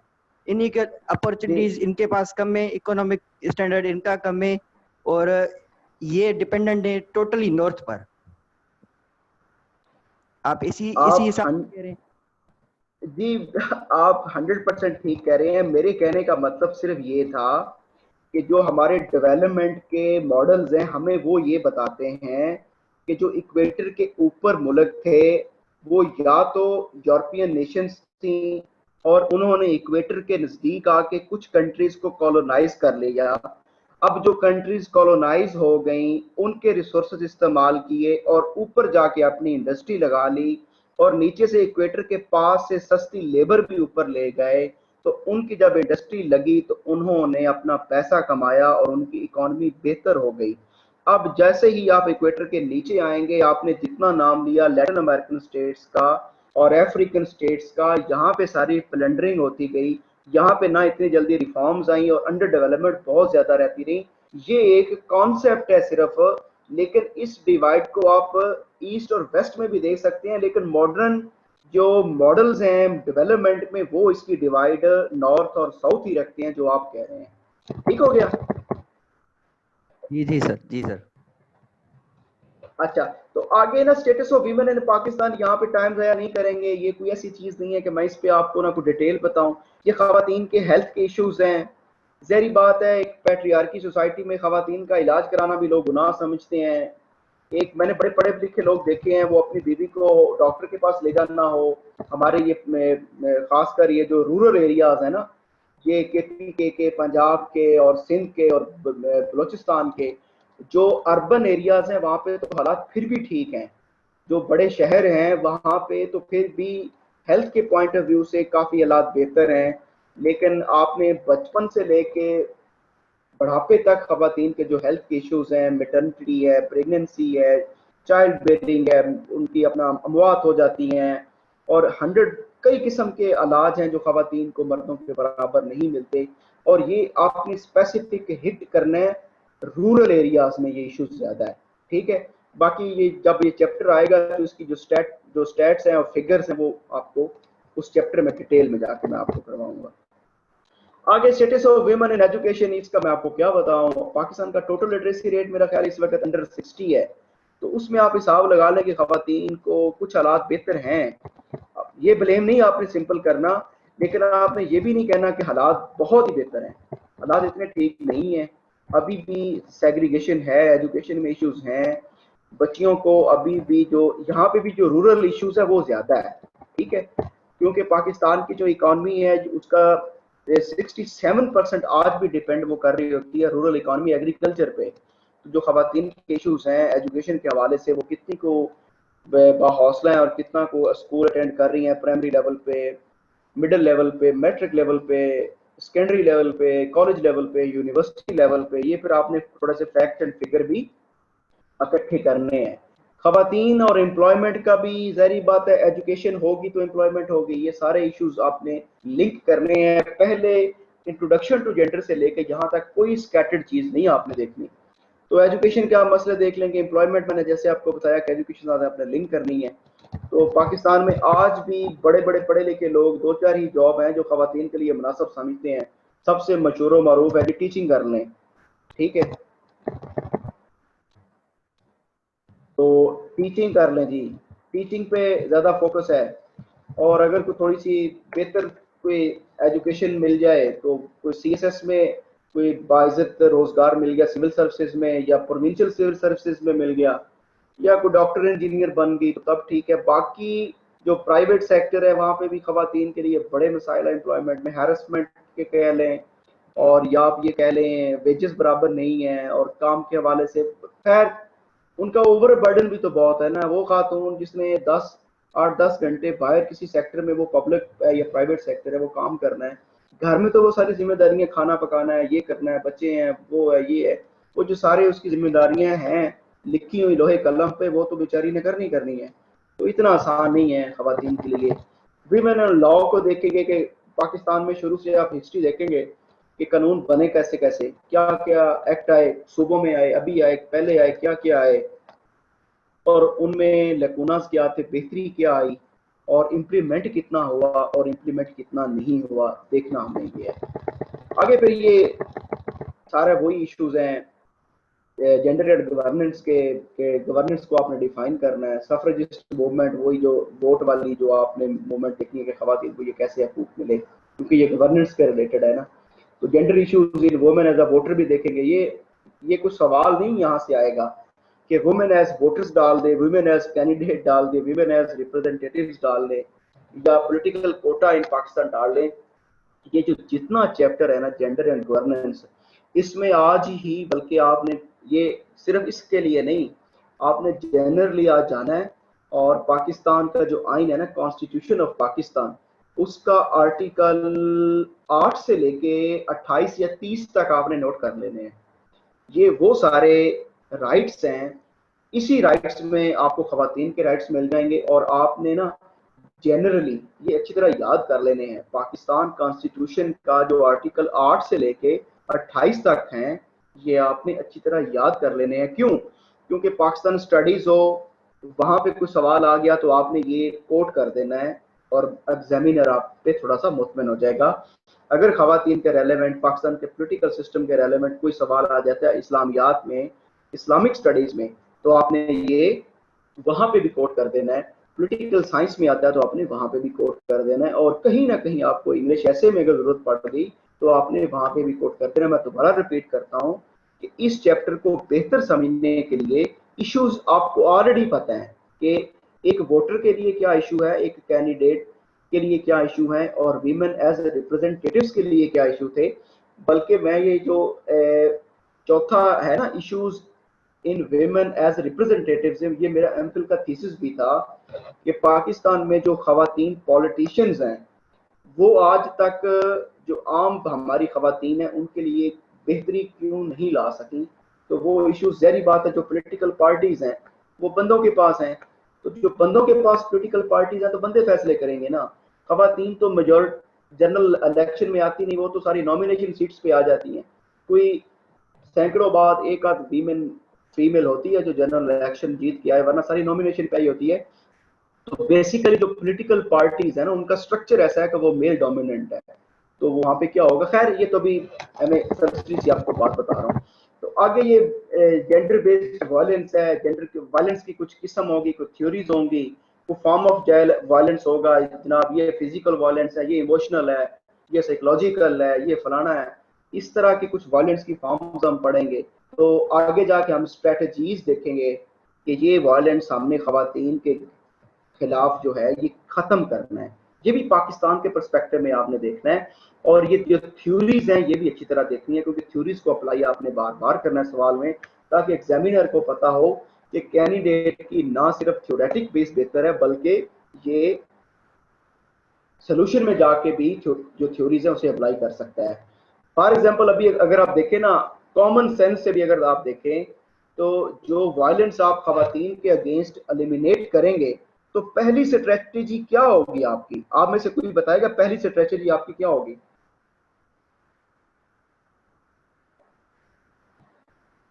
सर सवाल रिपीट कीजिएगा प्लीज। सवाल ये है, ये जो 8वें चैप्टर पे हम पहुंच गए हैं, जो 8वां चैप्टर है ना, उसमें आखिरी है strategies to eliminate violence against women. मैं आपसे पूछ रहा हूँ कोई एक स्ट्रेटजी बताते जाए, एक स्ट्रेटजी बता रहे। सर उनको सबसे एजुकेट पहले करें, तो उनके अवेयरनेस होगी, एजुकेशन। सर उनके एजुकेट करें, उनके राइट्स का। जी उनको सर एजुकेशन आ लीगली गई, तौर और पर सपोर्ट करेंगे, लीगली तौर पर उनको सपोर्ट करेंगे। जी लीगली हो गया, आगे। Very good, very good.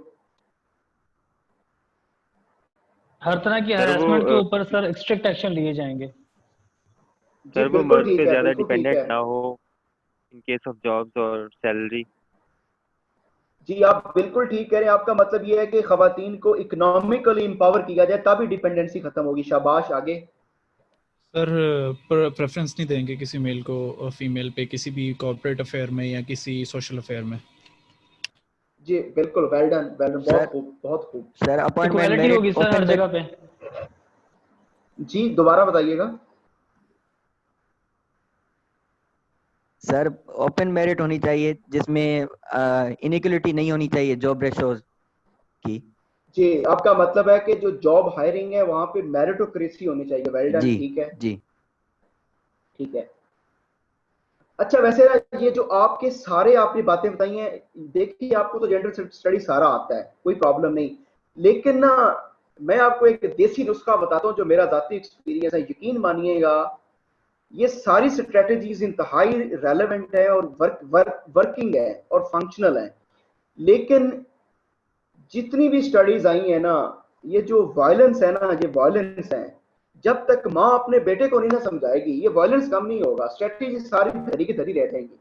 ये माँ और बेटे का रिलेशन बेहतर करने का नाम जेंडर स्टडीज में इंप्रूवमेंट का नाम दूसरा है।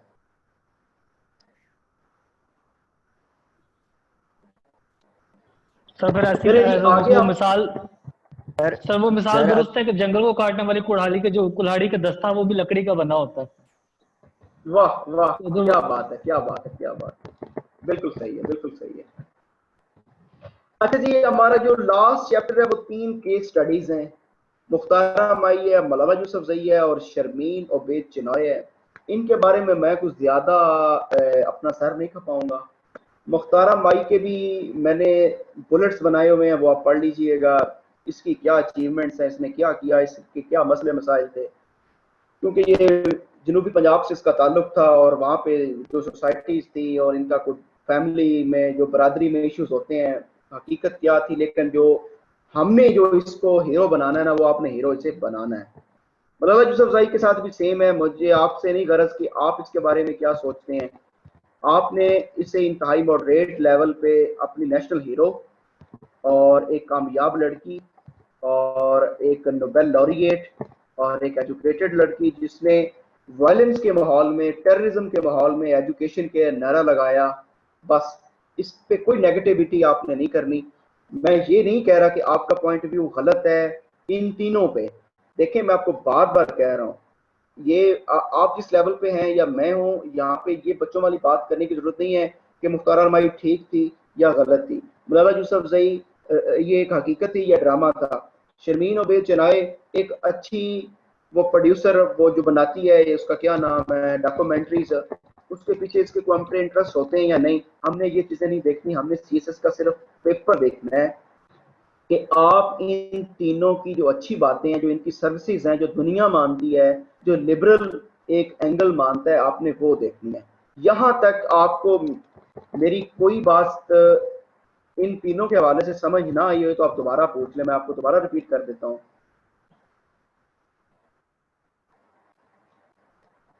जी क्लास बोले।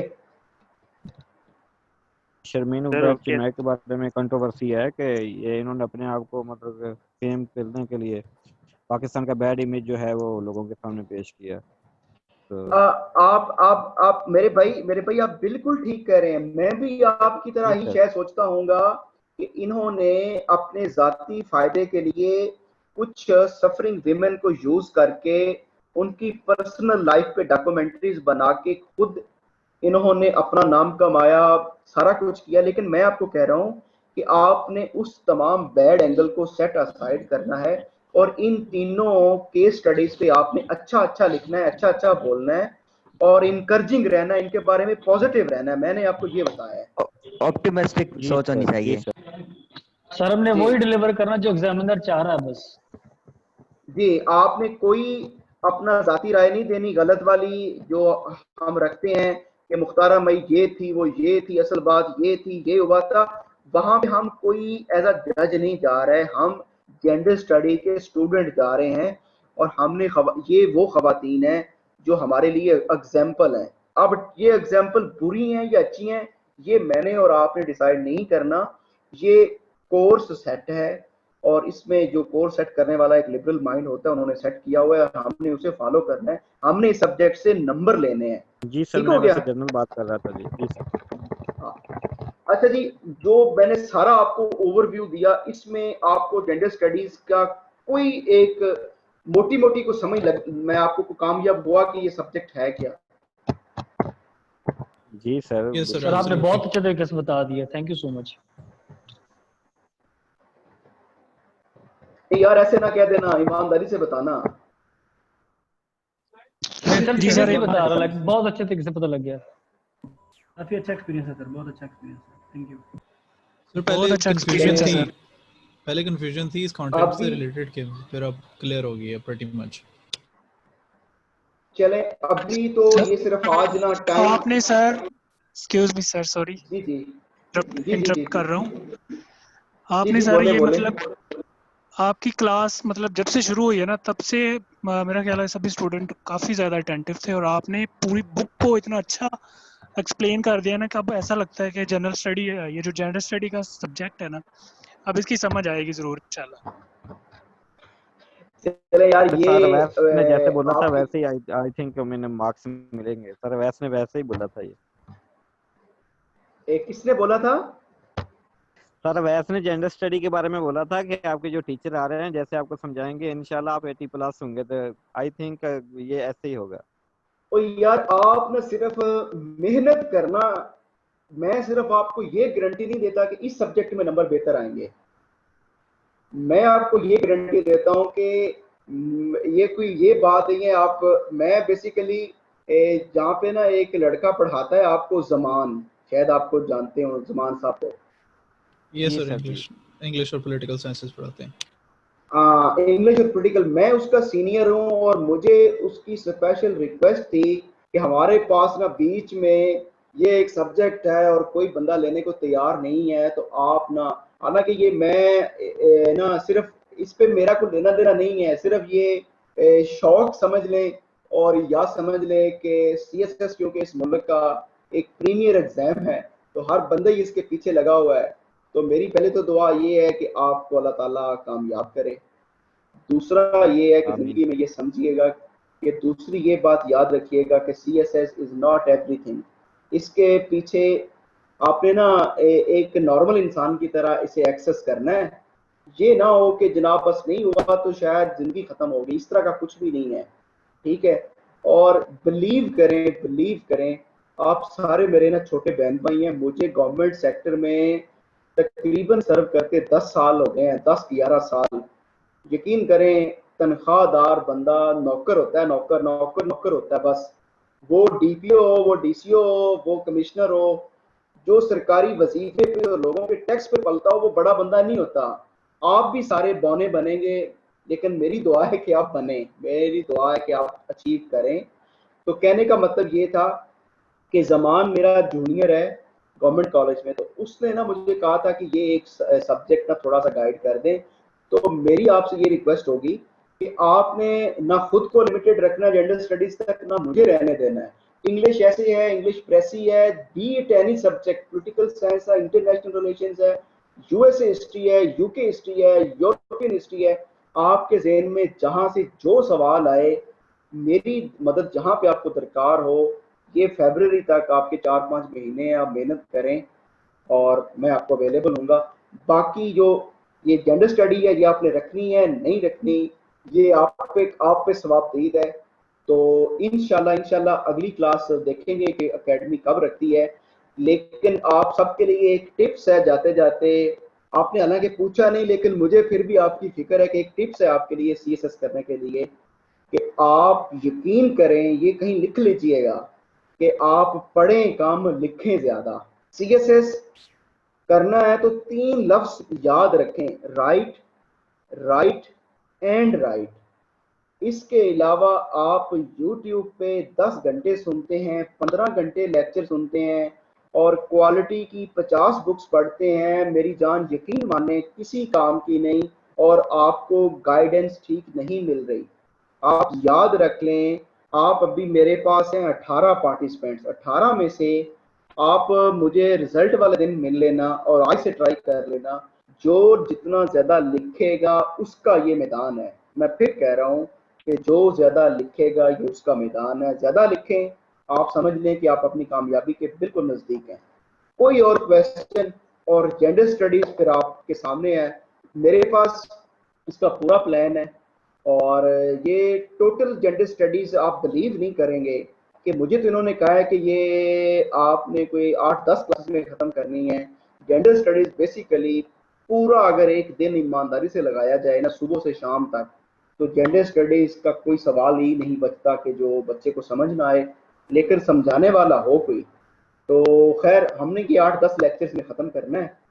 तो बाकी अब आप पे है, मेरी आपसे मेरा तारुफ भी हो गया, मैंने अपना भी बता दिया आपको। एंड पे फिर कह रहा हूँ, राइट राइट राइट। अगर आप कम पढ़ते हैं तो कोई इशू नहीं, लेकिन लिखते नहीं है तो आप गेम से आउट हैं। ना लिखने वाला गेम से आउट है, ये मेरी बात लिख लें। अभी आप कोई बात करना चाहें तो कर लें। सर इसके लिए कोई बुक रेकमेंड करेंगे आप जेंडर स्टडीज के लिए? बुक मैंने बताई है कि 50 की कंसेप्ट ऑफ जेंडर स्टडीज, अभी मैं आपको शेयर कर दूंगा। सर कर दिए, वो हर ग्रुप में शेयर सवाल मेरे पास थी, वो तो हो मैं गया वो सर। शेयर उसके कर अलावा दूंगा। कोई? बाकी 2-3 अच्छे आर्टिकल्स जो मुझे मिले वो भी शेयर कर दूंगा। रबीना सहगल को आपने ढूंढना है, उसके आर्टिकल ना मिले बताइएगा, वो भी शेयर कर दूंगा। और जो नोट्स बनाए हुए हैं वो तकरीबन आप समझ ले कि इतने कॉम्प्रिहेंसिव बनाए थे हमने कि एक चैप्टर 2-3 पेजेस पे वो हमने शॉर्ट किया हुआ है, और बकायदा आपको एक एक लफ्ज समझाएंगे कि ये इसका मतलब है, और उसको आपने रट्टा लगाना है, खुद समझना है। इस पे रट्टे वाली वैसे चीज तो कोई नहीं, ये सारी आपकी डेली ऑब्जर्वेशन है। जितना अच्छी ऑब्जर्वेशन होगी आप उतना अच्छा इस पे करेंगे। लेकिन एंड पे फिर आपको कह रहा हूँ, आपने भूल जाना है कि लिखें लिखें लिखें, ज्यादा लिखें ज्यादा लिखें।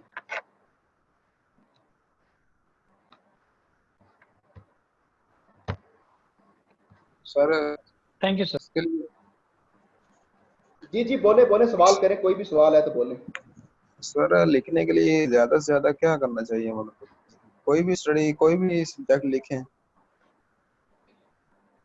लिखने के लिए जो गोल्डन रूल है ना, जो गोल्डन रूल है, वो गोल्डन रूल तो ये है कि आप हर सब्जेक्ट के 5 से 10 साल के सबका पेपर निकालें। उन सबका पेपर के जो क्वेश्चंस हैं उन्हें अटेम्प्ट करें। आपको आते हैं नहीं आते, लेकिन 3 घंटे पूरा बैठ के पेपर अटेम्प्ट करें। जो आपको आता है वही लिख दें, उसके बाद बुक उठाएं और बुक से जाके देखें कि ये पॉइंट्स मैंने मिस किए हैं, ये सवाल ये था मैंने ये लिख दिया। आपकी असेसमेंट भी आप खुद कर लेंगे। लेकिन किताब से देख के लिखने का कोई फायदा नहीं है और सिर्फ किताब पढ़ने का भी कोई फायदा नहीं है। आप 5 से 10 साल के सबका पेपर लें, हर सब्जेक्ट का पेपर बैठ के 3 घंटे हल करें। जैसे ही आप एक सब्जेक्ट का एक एक दो दो पेपर हल कर लेंगे ना, आप खुद बैठ के दुआएं देंगे कि यार अब हम आए हैं सही ट्रैक पे। बात समझ आ गई? सर इसके लिए मखसूस 3 घंटे लगाएं या कोई भी टाइम रख लें?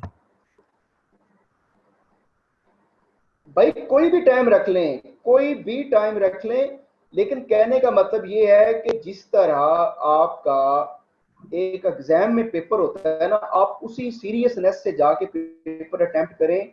4 सवाल आप बैठ के अटेम्प्ट करें और पूरा लिखें। 5-6 पेजेस लिखें एक सवाल के, 4 पेजेस लिखें, 6 पेजेस लिखें और फिर जाके बुक से देखें कि ये सवाल मेरे गलत थे, ये सवाल मेरा ठीक था, ये हेडिंग मेरी ठीक नहीं थी, यहाँ पे इस चीज को मैंने कोट करना था, फिर आपको फायदा होगा। सर एक सवाल कितने पेजेस का होना चाहिए? यार ये डिपेंड करता है कि आपका सब्जेक्ट कौन सा है और आप लिखते कैसा है, आपका हैंड राइटिंग कितना है और आपकी स्पेसिंग कितनी है। लेकिन जो एक स्टैंडर्ड है ना, वो 5-6 पेजेस का सवाल इनफ होता है। माशाल्लाह। मुझे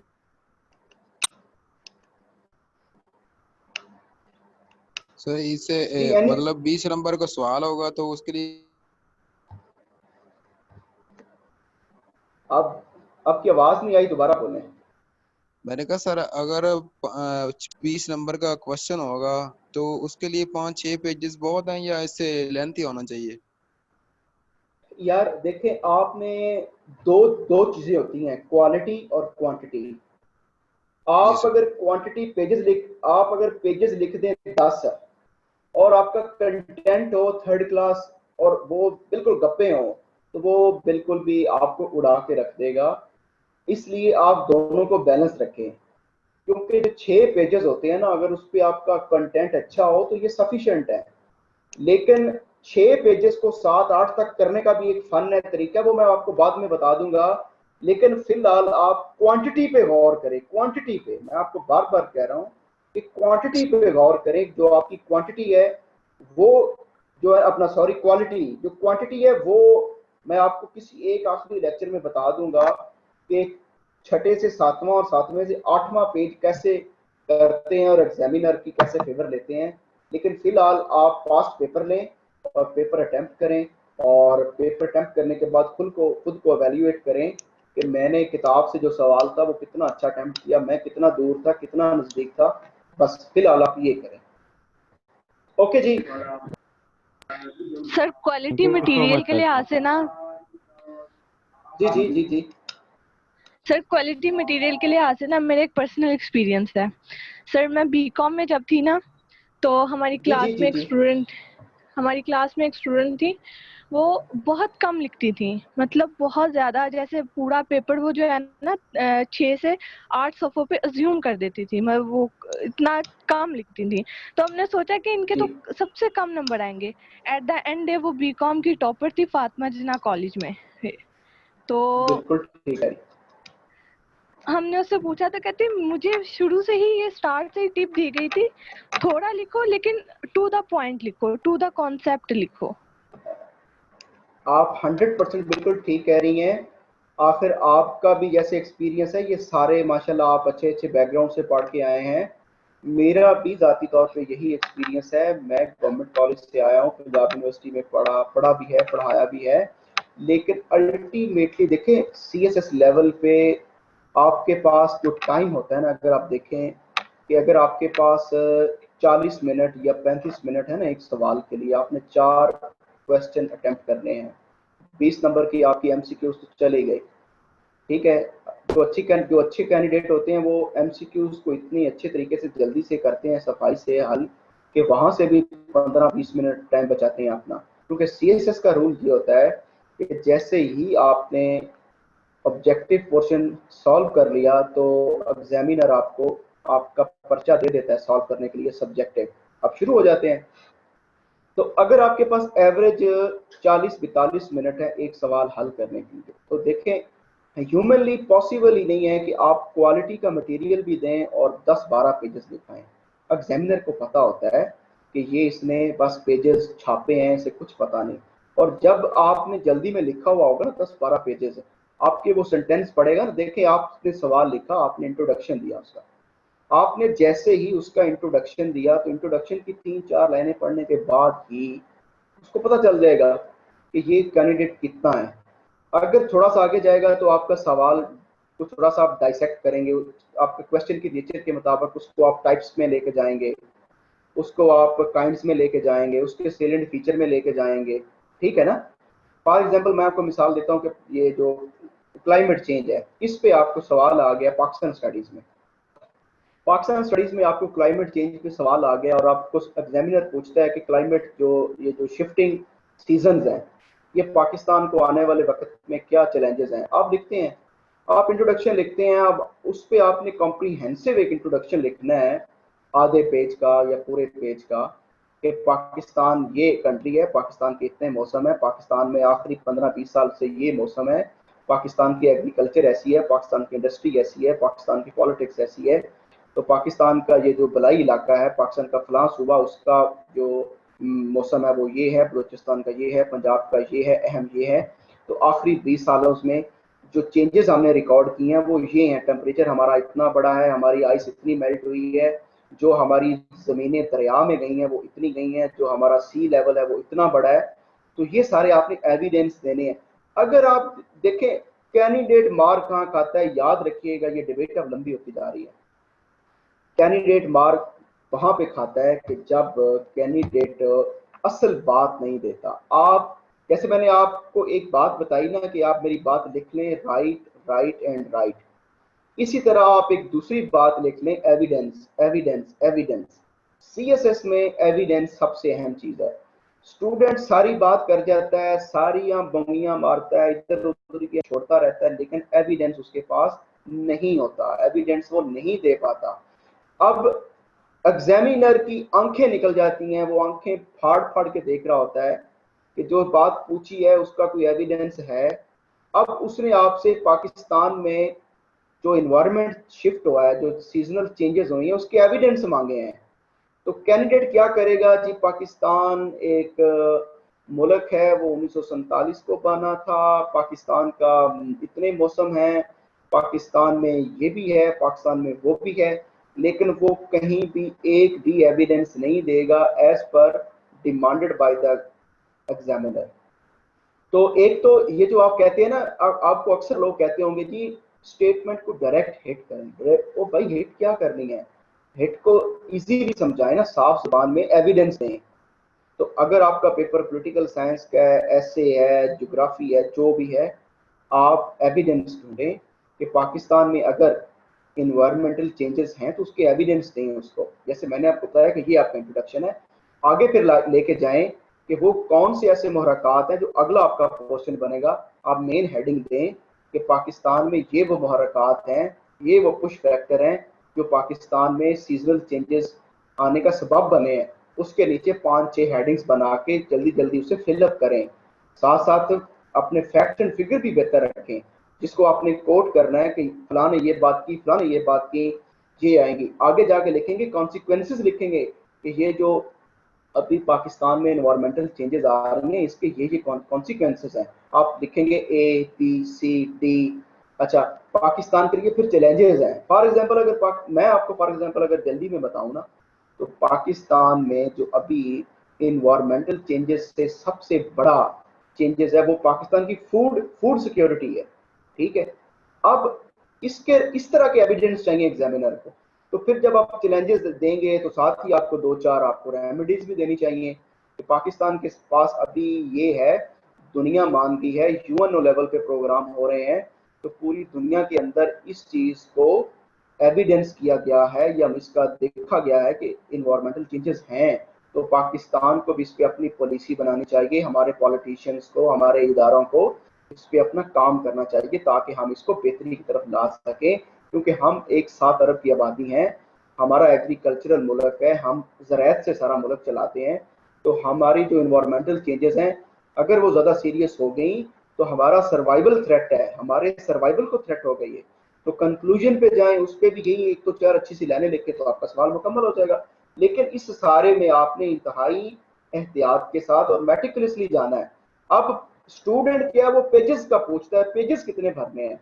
भाई ये पेजेस का इम्तहान नहीं है, ये सोच समझ के लिखने का काम है। कम से कम आप 3 सवाल या 3.5 सवाल तो सोच समझ के लिखें ना, क्योंकि एक नेचुरल सी बात है कि 3-3.5 सवाल के बाद जब आखिरी 20 मिनट बचते हैं या 10 मिनट, तो स्टूडेंट के हाथ पाँव उस वक्त फूले हुए होते हैं और फिर वो बस चला रहा होता है। तो कम से कम एंड पे जाके कुछ खराबी करें। और एक बात याद रखिएगा कि एग्जामिनर इस बात को भी माइंड करता है कि पहला सवाल और आखिरी सवाल क्या सेम बैलेंस के हैं, हैंड राइटिंग सेम है और उनका कंटेंट सेम है और उनके पेजेस सेम है, मुनासिब है सारे। आपका पहला सवाल हो 10 पेजेस का, आखिरी सवाल हो 4 पेजेस का, तो आप खुद देख लें कि आपके नंबर अंडर 50 आएंगे, 50 से ज़्यादा नहीं आएंगे। अगर आपने पहला क्वेश्चन 6 का किया है और आखिरी भी 6 पेजेस का है ना, तो समझ लें कि बेड़ी पार हो गई। चले जी, और कोई सवाल जल्दी से पूछ लें। सर अगर किसी क्वेश्चन में हमारे पास फैक्ट्स एंड फिगर्स की कमी हो, ठीक है, होम अगर कमी हो या इतने ऑथेंटिकेशन ना हो उसमें, तो उसको किस तरह हम कोप कर सकते हैं? आप सवाल दोबारा करें, मैं आपका सवाल पिक नहीं कर सका। सर एक्चुअली मेरे कहने का मतलब था हमारे पास कोई सवाल है जिसको करना में हमारे पास करना जरूरी हो गया, ठीक है, उसमें फैक्ट्स एंड फिगर्स उस लेवल के नहीं है या फैक्ट्स एंड फिगर्स हमारे पास कम है, तो ऐसे सवाल को किस तरह टैकल कर सकते हैं? आप सवाल बोलें, सवाल भी बोले कि ये सवाल आ गया, फॉर एग्जांपल कुछ सवाल भी बोले। फॉर एग्जांपल जिस तरह अभी आप एनवायरमेंटल साइंस के ऊपर बात करते हैं, एनवायरमेंट चेंज के ऊपर बात करें, क्लाइमेट चेंज के ऊपर, ठीक है, हमारे पास रिपोर्ट्स के ऐसे डेटा की कमी है, लेकिन हमने उसके ऊपर सिर्फ आर्ग्यू देना है, तो उस आर्ग्यू के डिलीवरी का क्या कोई टेक्निक होगी, उसको किस तरीके से डिलीवर किया जाए कि एग्जामिनर उससे इम्प्रेस हो? यार देखें, बेसिक सी बात है कि जब आपने इन्वायरमेंट पे बात करनी है ना, आप एक दफ़ा आप इन्वायरमेंट को भूल जाएं, आपने पाकिस्तान स्टडीज़ को ओवरऑल तैयार करना है, ठीक है। आपके पास फैक्ट्स एंड फिगर ये हो ही नहीं सकता कि आपको पता ना हो कि इस वक्त पाकिस्तान का इन दिनों में टेम्परेचर क्या है, और 20 साल में आपने 1-2 डिग्री कम बता देना, एक कॉमन सेंस है। आप फॉर एग्जांपल कहते हैं कि पाकिस्तान में आखिरी 20 साल से जो टेम्परेचर है वो 1.75 बढ़ा है। अब एग्जामिनर कोई साइंटिस्ट नहीं है, लेकिन यहाँ से आप अपनी चालाकी से निकल गए हैं, एक बात। दूसरी बात ये है कि जो पेपर इस तरह का हो ना, इसमें आपके जो मैपिंग है, पाकिस्तान का मैप है, ऊपर थोड़े से जहाँ पे देखिए जो नॉर्दर्न एरिया है वहाँ पे थोड़ा सा उसे लाइट, थोड़ा सा सब्ज लाइट करें, जो बलूचिस्तान वाला है उसे थोड़ा सा ब्राउन करें कि ये पाकिस्तान का हिली एरिया है, ये पाकिस्तान का ग्रीनिश एरिया है, और ये जो अपना पंजाब वाला है उसे थोड़ा सा येलो कलर का करें कि ये एग्रीकल्चरल एरिया सारा, और वो जो ऊपर है वो थोड़ा नीला कर दें कि ये पाकिस्तान का ज़्यादातर रेगिस्तान है ज़्यादा और पाकिस्तान के टीले टूले हैं इधर। इस तरह थोड़ा सा मैपिंग करें और ग्राफ्स लाजमी बनाएं। देखिए ग्राफ्स में आपने चालाकी क्या करनी है कि आप ग्राफ्स बनाते हैं, नीचे आप एक लाइन लगाते हैं, आप लिखते हैं जी 1970, 1980, 1990, 20, 2010 और 2020, 10-10 साल का फर्क डालते जाते हैं, ऊपर लाइनें खींच देते हैं ऐसे, और ऊपर आप टेम्परेचर को शारिये से 10-20 कम करते जाते हैं। आपने फॉर एग्जांपल 1980 में 1.5 कम किया, तो अभी तक आप 2 तक ले जाएं। आप उन्हें 2-2, 4-4 जो इशारिये से राइट वाली आपकी अमाउंट है उसे कम करते जाएं या बढ़ाते जाएं। लेफ्ट को आएंगे तो कम करते जाएं, राइट को जाएंगे तो बढ़ाते जाएं। एग्जामिनर को एक तरीके से पता हो कि इसको कुछ ना कुछ पता है। पाकिस्तान का मैप लाजमी बनाएं, और फॉर एग्जांपल ये जो सिंध है और पंजाब के ये जो इंडस रिवर है, इस पर बहुत सारी ज़मीन अभी जो ज़्यादा बारिशें और आइस ज़्यादा मेल्ट हो रही है ना, तो वो उसे क्या वो टर्म बोलते हैं, इरोजन, सॉइल एरोजन हो रही है बहुत ज़्यादा, दरियाई कटाव जिसे उर्दू में कहते हैं दरियाई कटाव बहुत ज़्यादा हो रहा है।